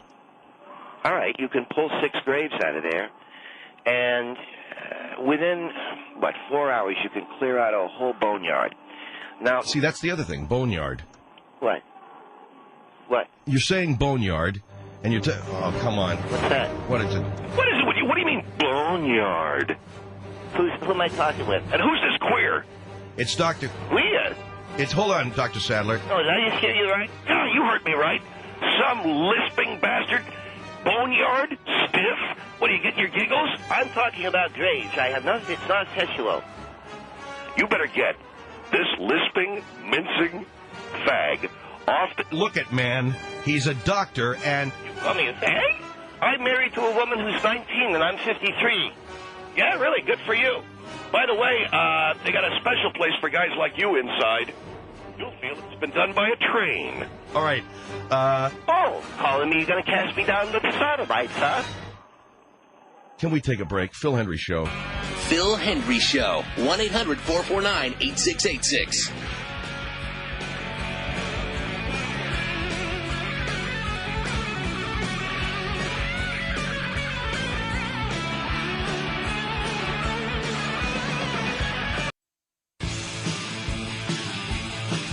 Go ahead. Hey, Phil, I appreciate you taking my call. Yes, sir. First time caller to your show. If this is supposed to be some kind of a parallel to the Jesus Christ of the Bible, it's for 2 points I'd like to make. Is number one, Jesus was perfect and therefore committed no sin in his entire life. There's no way he'd have done drugs. There's no way he'd have knocked up a woman.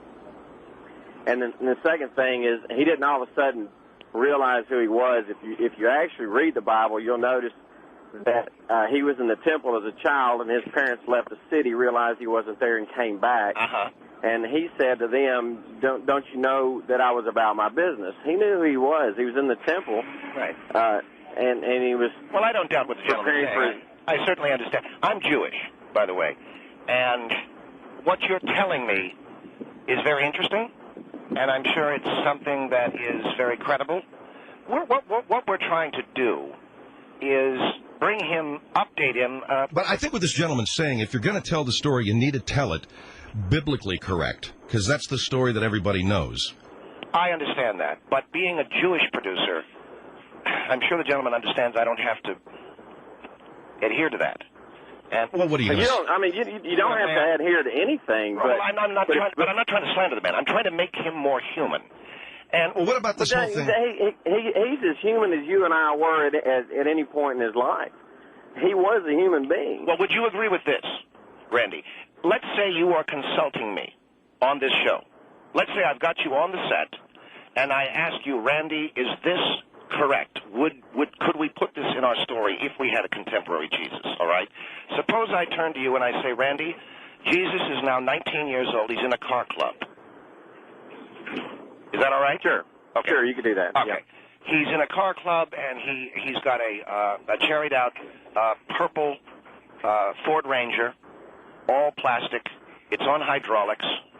He's got La Bamba on the back mirror. He's got 52nd Street Love and Fuzzy Dice.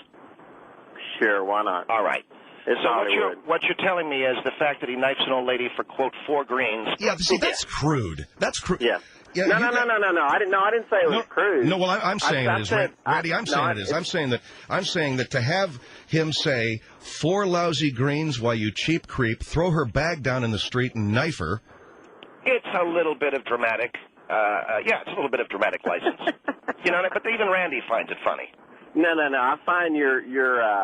I find your reasoning funny. I don't find the show funny at all. In fact, I find it blasphemous. But that's just me. What is that? I'm not. If it's Hollywood, it's not going to tell the true story anyway. Because that's just the way Hollywood is. There's no way Hollywood would put anything on TV that was realistic in terms of what the Bible is. Even the Ten Commandments. Well, what about the Ten Commandments? Did you see this film, the Jesus Christ Passions? The Passion of the Christ? Yes. Did you see that film? Yes, I sure did. And you didn't think that was realistic? No, well, that wasn't typical Hollywood. And there were... Guard dog, I don't know. I don't really know where you're coming from. But I am buying a guard dog, and you don't have to have one. So, there you go. Well, whatever. All right. Hey, listen, Marissa, thank you. No, don't, Marissa. Thank you so much. No, Marissa, this is Bobby. I want to know, aren't you jealous of the fact that we need a guard dog? Well, I'm still confused on the guard dog thing as it is, so I have no idea why you need a guard dog. So. Are you for real? We need a guard dog because we're popular. All right, so you're popular, and who's popular? Because we are our family. Because your kids smoke? No, because they pretend to. Don't you understand? That's what, locks and alarms, and I just don't see what a guard dog is. I don't get it. Oh, my God. Are you I don't get any of your views. I don't understand where you should come not from, have lady, called. because it's totally different from anything I've ever heard of. Well, you should have not called and listened a little bit more, because right now I'm only left with one question. Are you for real? And I just don't get it. I'm asking you, are you for real? Because everything you said is off the wall. I don't know if you remember a very popular wrestler by the name of Macho Man, Randy Savage, the Macho Man. Our family is almost like Randy the Macho Man Savage. We walk down the streets of our neighborhood every day with our pinky finger extended going, oh, yeah, because that's what it's about. All right, Marissa, thank you. When are you guys picking this dog out? Steve's over right now with the kennel master. Oh, okay. 1-800-449-8686. Chandra, go ahead. You're on the Phil Hendrie Show. Yes, I wanted to say, okay, I don't agree with you because, okay, I'm a teenager, and, my parents didn't have to tell me to smoke or pretend to drink alcohol, and I'm accepted by my peers. Yeah. What kind of parenting is that? It's like saying, okay, it's okay to pretend to jump off the bridge if everybody else jump off the bridge. So that can lead to other issues. Well, Sandra, we're not asking them to jump off the bridge. We're asking them to pretend to jump off the bridge. But you're basically telling them to throw their life away. You saying it's pretending now, but sooner or later it's going to lead to something else. Sandra, I want to ask you a question. In the background, maybe you can hear them, I don't know, a swarm of bees. This is because we've been able to afford our own hive system. We now produce our own honey and sell it. Why? Because of the business contacts we've made through our children's that has nothing to do with being a censor. Do you know what cigarettes do to you? Yes. They're very injurious. They're very bad for you.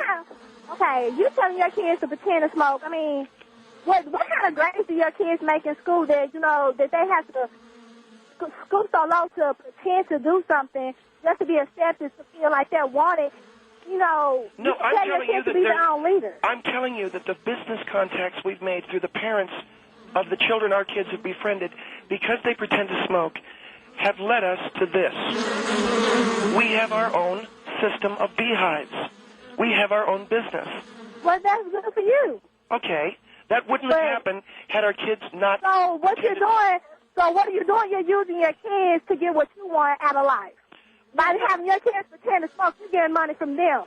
You're basically selling your kids. No, because our kids aren't okay, smoking. But you just said with the business contract that you have with the parents of the other kids that is allowing you to be wealthy or whatever, and getting your own beehives or whatever you said.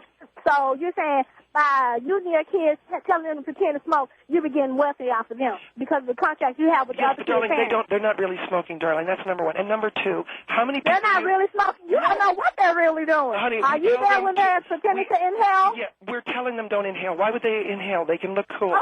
How many people... Parents don't listen to their parents half the time anyway. You tell them to pretend to inhale, they might be inhaling for real. And then inhaling some cigarettes might end to drinking some alcohol. Drinking some alcohol might end to other drugs. Other drugs might lead to other lifestyles. How many people do you know that own their own system of beehives? Okay, beehives don't have nothing to do with pretending your kids how to smoke. I beg your pardon? Teaching your kids how to pretend to smoke.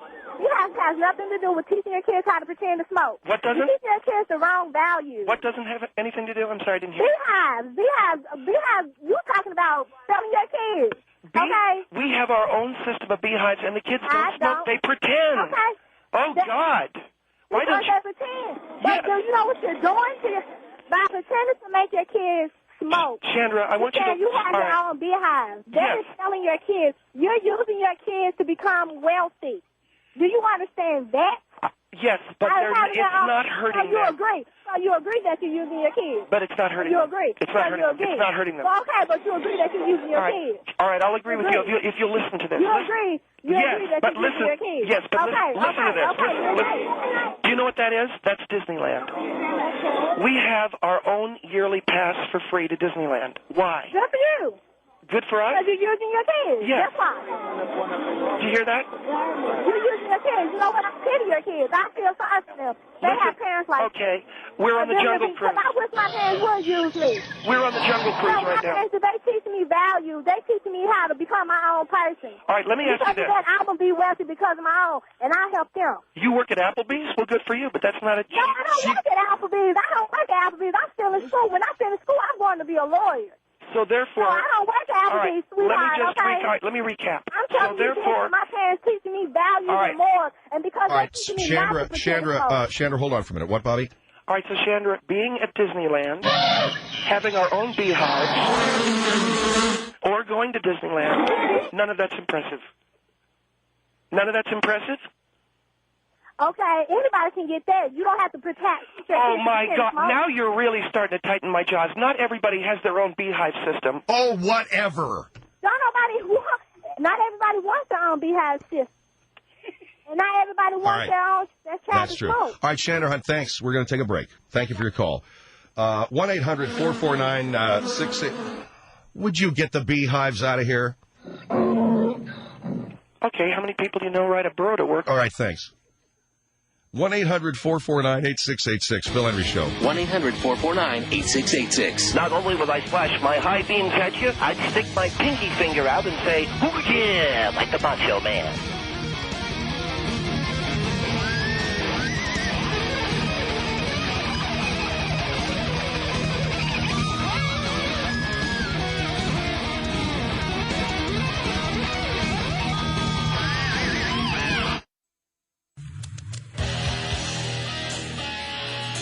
When I was telling you guys about the movie Invasion of the Flying Saucers, and I suppose Reagan felt that Reagan probably thought it was actually Mars that was falling apart. Absolutely. The Martian Empire. Absolutely. I hear he's still disappointed that Mars, he hasn't heard any news about Mars. Yeah, what's going on Mars? Exactly. What is going on Mars? Well, remember, that was the big thing. Mars was it. Everybody wanted to go there. They wanted to go to school there. Actually, those canals and everything, Yeah. Actually, they've perfected high definition television, and they're picking up a lot of the satellite broadcasts that we send to ourselves from space. They're picking them up. They're actually bootlegging them, and I hear the FCC is starting an investigation with the National Security Agency. Some of the filthy language that's going to Mars. Oh, absolutely. Yeah. Absolutely. I hear they get a big kick out of it. The Martians complaining? Oh, they dig it. Okay. They only complain based on what I've read. I like your programming, but your language, God, what are the mouths on you people? Well, based on what I've read in the scientific journal. Uh-huh. the only thing the Martians read in the scientific journal. Uh-huh. the only thing the Martians are really disgusted with is naked bodies of Americans and other Earthlings being shown on their screens. Well, I mean, they don't like the human form. Yeah, because it's just it's a disgusting looking form, right? Absolutely. But what we're talking about here, if I may, for just a moment, we're talking about, like you get some sort of a communication, okay? Yeah. This is Mars. Yeah. How you doing? I'm fine, but the problem is the language on you people. The filthy mouths on you people. Okay. If we've got to watch the garbage that you watch, if we've got to sit there and watch all the filth, the Donna Reed filth. Now, Phil, wait just a second, Phil. Yeah, the Donna Reed filth. Yeah. That creature that you have on the line right now is part of the subservient pro-democracy movement on Mars. Yeah, okay. A very small minority. All right, well, we're taking this too far out anyway. It's getting a little juvenile, but it was fun. Don't you think? All right, thanks anyway. All right, pull over. I'm pulling over, man. Bermuda shorts. Now, that is a siren that you guys will... That indicates that people need to pull over. How do they know it's the Citizens Auxiliary Police? So we wear a blue armband, we wear a safari helmet, and we will be in Bermuda shorts. That is our uniform. It strikes me that your uniform is oddly familiar and sounds a lot like the ones worn by the guys at the Polynesian Village at Disneyland. The guys that bring your bags to your room? All right, pull over. I'm pulling over, man. I don't know, Phil, if you want to make fun of us or... No, I'm sorry. You're wearing... Let me go to a phone call here. Covina on the Phil Hendrie Show. Bunch of tall black guys playing... And they're all very tall, so they're... Just a lot of tall black guys out there. Huh? What did you say? A bunch of tall black guys playing basketball. Yes. Then he gives it to another one of those, and then that one may choose to throw it up to... and Phil, there's something I found out. It's not really called a bucket, okay? Because it's a round metal thing with string hanging from it. Well, it's called a bucket as a colloquial term, isn't it? Huh? It's called a bucket to go back to the days when they actually used peach baskets or peach buckets. Well, it's actually a metal... I know, it's a metal hoop with the string hanging down. That's called a net. That's called a net. You better believe it. All right, Phil, from the Staples Center, excuse me, this is Ted Bell sitting courtside. We'll be telling you about the different celebrities. So Bill Bixby and Michael Landon are dead, according to Phil Hendrie at the studio, so I couldn't have seen them. And I got to check on, is Dan Blocker dead, Phil? Hello, studio, is Dan Blocker? Yes, he's dead. All right, I didn't see him either. This is... Ted Bell. Ted Bell reporting from the Staples Center. I'm very sorry, very nervous. A lot of excitement here for the NBA Finals at the Staples Center. I thought I was at a Staple business supply store. Isn't that what it... No, it's the Staples Center's an arena. Yeah, the Lakers are playing basketball at a Staples business supply store. That's why it says Staples on the side of it. It's like when I go to the Great Western Forum, I want to make a deposit, which I have, as a matter of fact, if you call using their very spacious and lovely urinals. Anyway, it's Phil Hendrie Show. Season tickets, $1,500, but I am courtside. I'm right on the floor. I can smell all of the celebrities, the cologne, the different aftershaves they use, all of the beautiful wardrobes, and let's take a look at some of the action. And right now, the man has the ball. He's making the ball go down to the floor, and it's coming up to his hand. And then it goes down to the floor again. Now he throws it to another tall black man. Tall black man goes way up in the air, and he threw the ball down into the round metal thing with the strings hanging from it. Now another man who's tall and black, the ball on the floor goes up to his hand. The ball on the floor goes up to his hand. Now he throws the ball over to another tall black man. This tall black man throws the ball up to the round metal thing with the string hanging from it, and the ball... Okay, that's good, man. Is that all you need? That's good. That's fine. All right. The ball goes down on the floor, goes up to his hand. It goes down on the floor, goes up to his hand. What a freak. You hear this stuff, David? Where is he? You hear that? Yeah, I heard it. What do you think it sounds like? Sounds exciting. Sounds fantastic. I've heard a lot of great basketball games. Chick Hearn has done some great games, Johnny Most, but that's a... The ball goes down to the floor and up to the hand? And the tall black man goes up in the air and throws it down through the brown metal thing with the string hanging from it. It's a basket. I know it's a basket. I don't even know does he know it's a basket? No, he calls it the round metal thing. Yeah, with the string hanging from it. Right. Look, I got to talk to you about some stuff because I got to get going, okay? Your show right now, Phil, is blowing it with women. You understand this? Your show is blowing it as far as the female audience goes. And I got to talk to you about... Hey, you give your law, you give your soul to Jesus, you are washed in the blood of the Lamb. And I don't care what sin you commit, you got a pathway to heaven. And so, Ms. Leno, sing the song, Ms. Leno. Here's a song. It's called Timothy McVeigh's Heaven and Night. Go ahead, dear. Well, Timothy McVeigh is in heaven and night. He's smoking good green, making a scene, yeah. Shooting some sticks, smoking Lucky Strike. Gonna get his corn gob tonight, yeah. All right, dear, that's fine. We probably don't want to go there now. That is the message we... I don't care. Go ahead, dear. Well, Timothy McVeigh is in heaven and night. He's smoking good green, making a scene, yeah. Shooting some sticks, smoking Lucky Strike. Gonna get his corn gob tonight, yeah. All right, dear, that's fine. We probably don't want to go there now. Right now, is Pastor Rennick, could we dump that last part? Because having a cone gobbed, I don't... Okay, we've dumped it. Let's go back to Pastor Rennick. We had to do a little bit of editing on that. I hope you don't mind. Well, what I do mind is that if you had edited out any of that, you've edited out truth. Well, let's get to what it is you want to talk about. McVeigh talked to a preacher. Bobby, you are talking about pulling your kids out of baseball and putting them in... Are you guys talking about baseball? Yes. It's really boring. Just let us... Soccer's boring. Soccer is what's boring. Soccer is speed. It's athleticism. I mean, They your can kick the ball husband from played side to baseball, side. didn't he? I Your husband played baseball, right? I played baseball. I was the pitcher. And you think it's boring? I didn't get to play. Well, did you play in high school? No, they wouldn't let me play. In high well, then school he must have sucked, too. Hold on, sir. 1-800-449-8686. Phil Hendrie Show. 1-800-449-8686. This is the Phil Hendrie Show with the Dooley family, Bobby and Steve Dooley. They live in the Valley, and they've taken their kids out of Little League Baseball. It is their opinion that baseball is a dead sport.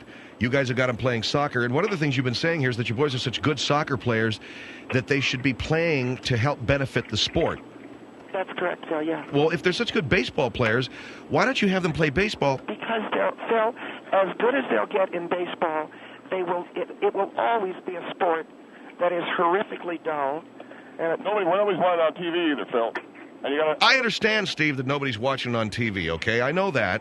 But how about bringing it back a little bit? Okay, you got a lot of kids, American kids, that sit on their fat rear end. Now, if they play soccer, they're going to get on a fat rear end. You see what I'm saying? I know that soccer is more aerobic. Yeah, and you don't ever see a soccer kid sit on his big fat bottom, but you see a lot of big fat bottom on a baseball kid. And Phil, we have a song. You know how in baseball they have, "Oh, take me out to the baseball game." Do you know that one? Yeah, that's the one everybody sings. Okay, this is really silly, but it's a soccer song. Can I sing this? Go ahead and sing the song. Saturday morning, out at the park. Don't care if you're white, don't care if you're dark. Soccer is the game, it's never tame. Come on, everybody, show us your lark. Uh-huh. See, and that's just something that we wanted to do. And I like it a lot. All right. Show us your lark. Man. Wasn't funny. Well, it sounds, I don't know, man. Don't sound right. Here is St. Louis on the Phil Hendrie Show. But you know something, Phil? We're trying to do something to help the kids. I understand that. It made me laugh. St. Louis, hi, you're on the Phil Hendrie Show. Hi, my name is Lisa Roberts. I'm calling from St. Louis. You guys are talking about... Hold on for a minute, Lisa. We didn't talk to a woman. We talked... Hey, Lisa. Lisa? Yes. We talked to a man when we screened this call. What are you doing there? I know, it's my husband. What I'm are more you- upset than he is because I'm a soccer coach All right, and a dear. mom. Oh, you are a soccer... Who did we talk to, the husband?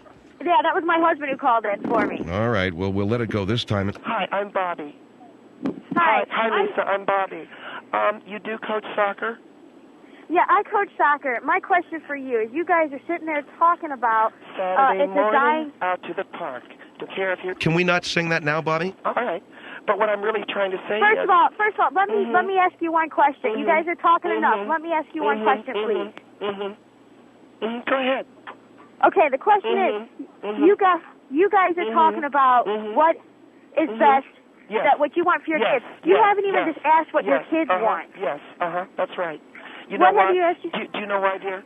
In our house, children don't run things. Adults do. Now, I Okay, don't know well, about your that's where home. you're wrong. I don't know about your home. But My home, children, I have a happy child. Do you let your baby tell you what to do? How old is your child? My child is 9 months. 9 months. Oh, so the baby looks up from the crib and says, "Hey, Mom, No. I think I'd like to drink a pint of whiskey today." Of course not. You're You don't let a 9-month-old missing the baby point, tell you. ma'am. You don't I'm let a a soccer 9-month-old baby coach. tell you what to I've do. coached That's what 7th and 8th grade children. Okay? Okay. Their parents do not force them to go into volleyball or softball because they're making more money. I want to jump in. I want to ask the lady in St. Louis. You're a soccer coach, ma'am? Yes, sir, I am. Okay, this is the sport you want your boys in. That's right. That's why I wanted to hear what you had to say. No, but she's I want my attacking me. children. I want our children, my husband and my children, to choose what they want to play. Not because there's more money in it. I want them to choose what they want to play. It's a sport. It's for fun. And yes, if they go somewhere in college, then that's better for them. But don't you feel soccer is a sport that you can meet more better people in? Obviously, you don't know anything about soccer because you're talking about the World Cup. For God's sakes, everybody knows what the World Cup is. The World Cup from St. Louis to Philadelphia. And it's it's played around the world. That's right. The countries come together in one place. And did you watch the World Cup's women's team where we won it last year? I thought that was so wonderful when I heard about that. I didn't see it. I heard about it. Well, then obviously you don't know that much about soccer. I do know that soccer is not played in St. Louis. But I mean professionally. They don't have a professional team in St. Louis. But I will say this. For your information, we have an indoor team. They might not be professional international, but we have an indoor team. We also what is have the name of the baseball team, Phil, in the St. Louis, Missouri area? Oh, my God. It's the great Have you ever St. heard Louis, of St. Louis the Cardinals. Baseball, yeah, the St. Louis Cardinals. Okay, when's the last time the St. Louis Cardinals played in Finland? I rest my case. They're not going to play in. Why would the St. Louis Cardinals play in Finland? Right. Exactly. That's what I'm saying. And yet the soccer players play in Finland and also in Greece. And have you ever been to Finland? Hello? You're asking stupid questions, lady. No. The World Cup is played.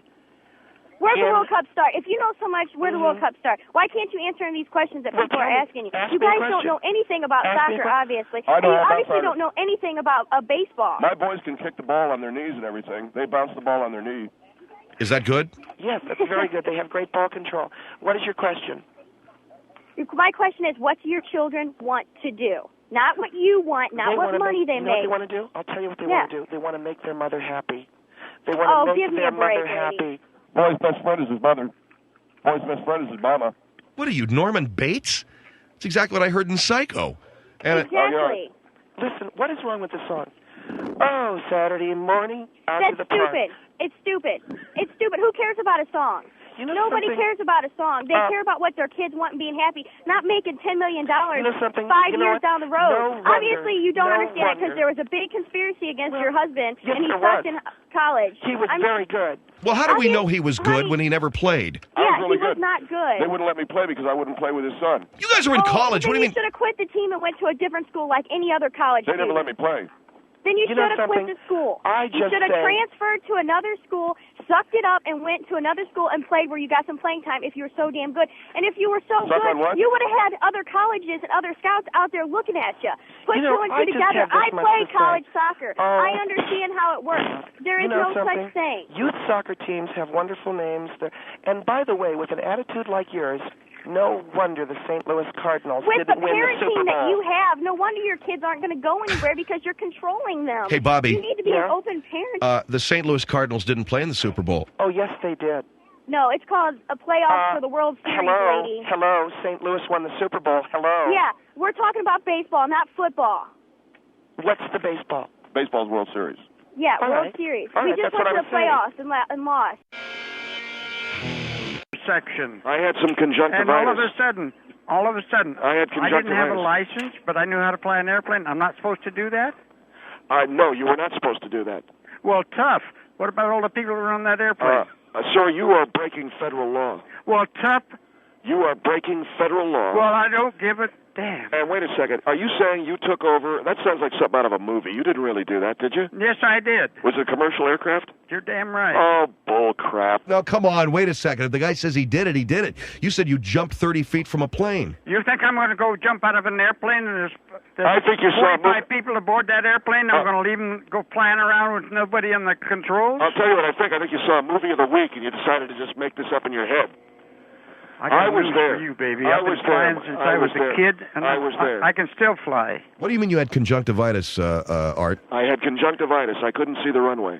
So what am I supposed to do? Take a hold of the yoke and then crash it and kill both of us? That's what I guess you got a license, pilot license? Yes, sir. I have a pilot license. How in the hell do you get a pilot license if you've got that much problems? Well, you didn't have a license. I don't need one if I know how to fly. Let me ask you a question. What do you vector out of? Say again? What is your vector? My vector? Yes, sir. Yeah, vector 5, or is it a double tree? I don't even know what you're talking Well, about. what do you fly? Do you fly over under? I haven't flown for years now. Have you flown downtown? But I was flying B-24s. Oh, you're flying B-24. Was that in where? the military. In the Second World War, or they? Yes. Do you fly downtown? I flew all over the place. Have you ever flown downtown, though? What's downtown? Downtown. Have you ever vectored out of downtown, or? What Let me ask you this: Have you ever taken? What city you want to talk about? Well, let's say Phoenix. Have you ever flown through downtown Phoenix? No, I haven't been to Phoenix. All right. You've never flown through downtown Phoenix? Nope. All right. Well, then I have a hard time believing your story. And what difference does it make whether he flew downtown Phoenix? Have you ever seen a Robert Wagner film? Nope. There's a lot of those movies where he takes over the controls of a plane, and that's why I think maybe you saw a Robert Wagner movie. I got news for you. All right. He says I'd he's a pilot. I'd like to get in an airplane and fly with you just to see what the heck you are. You pass out on me, I'm jumping. You know I'm going to do. You know I'll do that. Jump anytime. Don't matter who's aboard the airplane. No, sir. What I'm saying, I respect federal law. The FAA says that I may not. I don't give a damn about the FAA. When there's an emergency and there's people aboard an airplane and somebody knows how to fly, somebody better grab the control. Okay, I believe in law, just the same as Mr. Bush does. Big deal. I believe in the rule of law. Okay, and when the FAA you says jump that out and let everybody else die. Who cares? It was his number was up. It was his time. How do you know? Because obviously he's not here now, is he? Oh, you're here because you're a hero. You jumped. I made a judgment call. You're a goddamn coward. How do you feel? Yeah, did you hear that? What'd you call me? I said you're a coward. Mister, those are fighting words. Well, come and try me then, baby. Okay, where are you? Where are you at? Come on. Kingman, Arizona. Come and see me. Kingman, Arizona. All right, I can vector out of Santa Monica. Oh, will you shut up? Vector out of Santa Monica. This guy's so phony, I can't believe it. You called me a coward? What's your address? Right. What's your address in Kingman? Don't give him your address, sir. I haven't got an address. I live out in the boonies. I retired. I don't fly anymore. What do you mean you don't have an address? What, do you live in a tree? Sure. Uh-huh. Why not? You called me a coward. Mister, I believe in the rule of law. We got it, okay? The man is asking a good question. Why? You're going to let him call me a coward? Well, he did, and I wouldn't take it too personally. The fact is, you jumped out of an aircraft with a man unconscious, and Do you have a phone in your tree? Sure. Yeah, that's why I'm here. Yeah, that's what you're calling on. For what branch are you on? I bet you... Can you believe that? I bet you live in the ugly tree, man. You hit every branch on the way down, didn't you? Yeah. All right, okay. Jesus Christ. Okay. Have you got a phone in your tree? All right, 1-800-449-8686. Here is Maria. Hi, Maria. You're on the Phil Hendrie Show. Hello. Hi, how you doing? Good, ma'am. I wanted to say that I do believe that there are some legit cases. In maintain the integrity of the game when go back to my job. So that's why I ride in a cart. Otherwise, I would walk. Is there ever a time on the weekends when you're walking? I have, things I have to do at home, and my wife is... Now, can I just mention something to you, Mr. Grego, that I've noticed? Your breathing is a little labored. I'm sorry? Your breathing sounds labored. That is I know what that is, Phil. I've had people mention that. That's a new cordless phone that I have. It's probably making some noises. But what I'm hearing is a large intake of air, like you're... No, it's just that I'm a big man, and I need to breathe. You take a lot of breaths? Yes, and... So you're not in any physical impairment? You don't have a disease? No, not at all. I have a good health, and... Let me ask you a question, Mr. Griego, about Casey Martin. What would happen if he shot lights out, if he is allowed to use this cart, and he goes out and shoots lights out? He just shoots fantastic golf. What would you do then? What would you do with a guy who becomes the greatest golfer in history, and he's out there on the course in a cart? Well, if he's allowed to use the cart and he succeeds, it would be a slap in the face to all the legendary athletes in the PGA before him Lee Trevino and Chichi Rivera, it doesn't matter who. I think it would send the wrong message to disabled kids. And what wrong message would it send? Well, I think it would tell disabled kids, go ahead, take a crack at the PGA. We let Casey Martin in, then why don't you go ahead and take a crack at it? And, Phil, there's a reason why we have something called the Special Olympics, and that's for these disabled kids. And you don't want some kid out there who's going to trip over his own shoelaces and that's what we're talking about when it comes to the PGA Tour. All right, Art Griego is my guest. Art is a member of the National Congress of Nationalists. It's the National Golfers Congress, right? NGC, right. All right, and he is saying that Casey Martin should not be allowed to use a golf cart on the PGA Tour. Casey Martin has a degenerative disease in one of his legs that makes it very painful for him to stand, so he uses a cart to ride between holes. The PGA is going to sue, is going to go all the way to the Supreme Court to have that overturned, and the reason being that if you use a cart, you're not an athlete, you are not being athletic, and you are not playing golf the way it was meant to be played. You believe, Mr. Griego, that as a golfer, you believe it's an athletic event, an athletic venture. You walk. Well, you don't walk, but you believe people should walk. You don't walk because you're a disc jockey and you may get called back to your job at the radio station at any minute, so you need a cart. That is correct. I need to that option, but I don't want to lean on that. What I'm saying is, as a golfer, we are all athletes, and as athletes, we have to maintain the integrity of the sport. All right, our number is 1-800-449-8686, 1-800-449-8686. Art Griego is my guest. I will ask you this question again, sir. It sounds to me like you have labored breathing there, but that is a phone? That's a cordless phone, Phil, and I take big breaths. How tall are you? I'm 6'7", so I'm a very big man, and I do take an enormous amount of breaths, and I do apologize if that's distracting all to you. Okay. 1-800-449-8686 is our number. This is the Phil Hendrie Show. Mr. Art Griego, my guest. He believes the PGA must stand firm. Do not let Casey Martin use a golf cart. Only athletes play in the PGA. 1-800-449-8686. From the National Golfers Congress is with us. He believes that Casey Martin, that's the golfer who has the bad leg, should not be allowed to ride in that cart. The PGA is going all the way to the Supreme Court with this.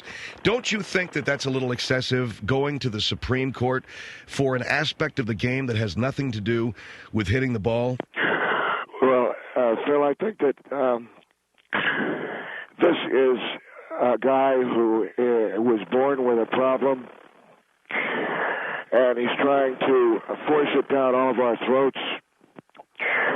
It's not unlike homosexuality or a lifestyle, and I'm saying I'm against that. But you want to have some gays joining an organization, and you don't believe that they should. I think it's a lifestyle question. Well, why don't you do yourself a favor and not get into that, okay? Because you're getting way, way far afield of what we're talking about. I'm talking about Casey Martin being a golfer first, a guy riding in a cart second, and you seem to think that riding in a cart's important. No, all I'm saying, Phil, is I don't want some guy thinking that he's going to, force his disability on the rest of us. When in point of fact, he is, an individual who is breaking the rules of the PGA and is not a real athlete. And what we want we want athletes. I don't want to sit there and think that Casey Martin, who is not an athlete, is a member of the PGA Tour, and is out there with his lousy leg riding around a golf cart, while the rest of us are, enjoying a game that we respect immensely and doing the job we got to do.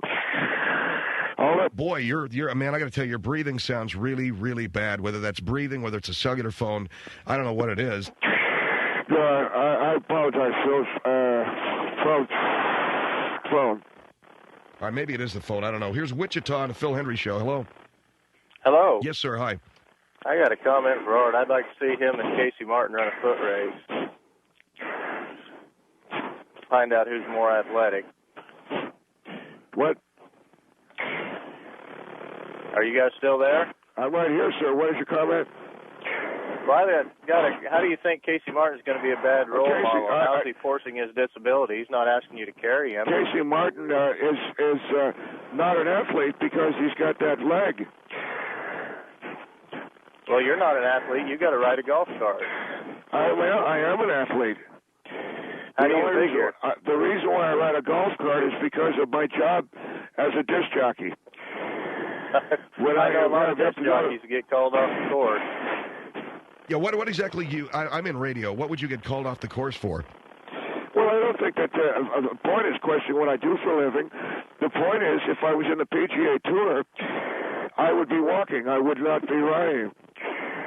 And Casey Martin wants an unfair advantage. That's what I'm saying. Do you think that Casey Martin hasn't worked for his golf game? Do you think he hasn't spent hours? Not if he hasn't walked. Not if he hasn't walked. He's sitting there with the bad leg propped up. I ride a lot of golf carts. I play golf too. I guess I'm not an athlete, but you know, if a guy's good enough to make the PGA Tour, Hold on for a minute. Is that breathing or is that the phone? Are you talking to me? I'm talking to you. What is that? That is my phone. Well, he's sitting on the toilet. All right, sir. Are you done? Am I done? Yeah, is that it? No, I just wondered, you know, Casey apparently spent a lot of time on his golf game. He's has the ability to make the PGA Tour. I don't see that riding in a golf cart is forcing a disability on anyone. Why doesn't he walk like everybody else does? Well, you're the president of the golf council, and you don't even walk. Because I might get called off the course. Why? To change a record? You're a disc jockey, okay? I get away for an afternoon. And sometimes they'll call me back to the station to read the news.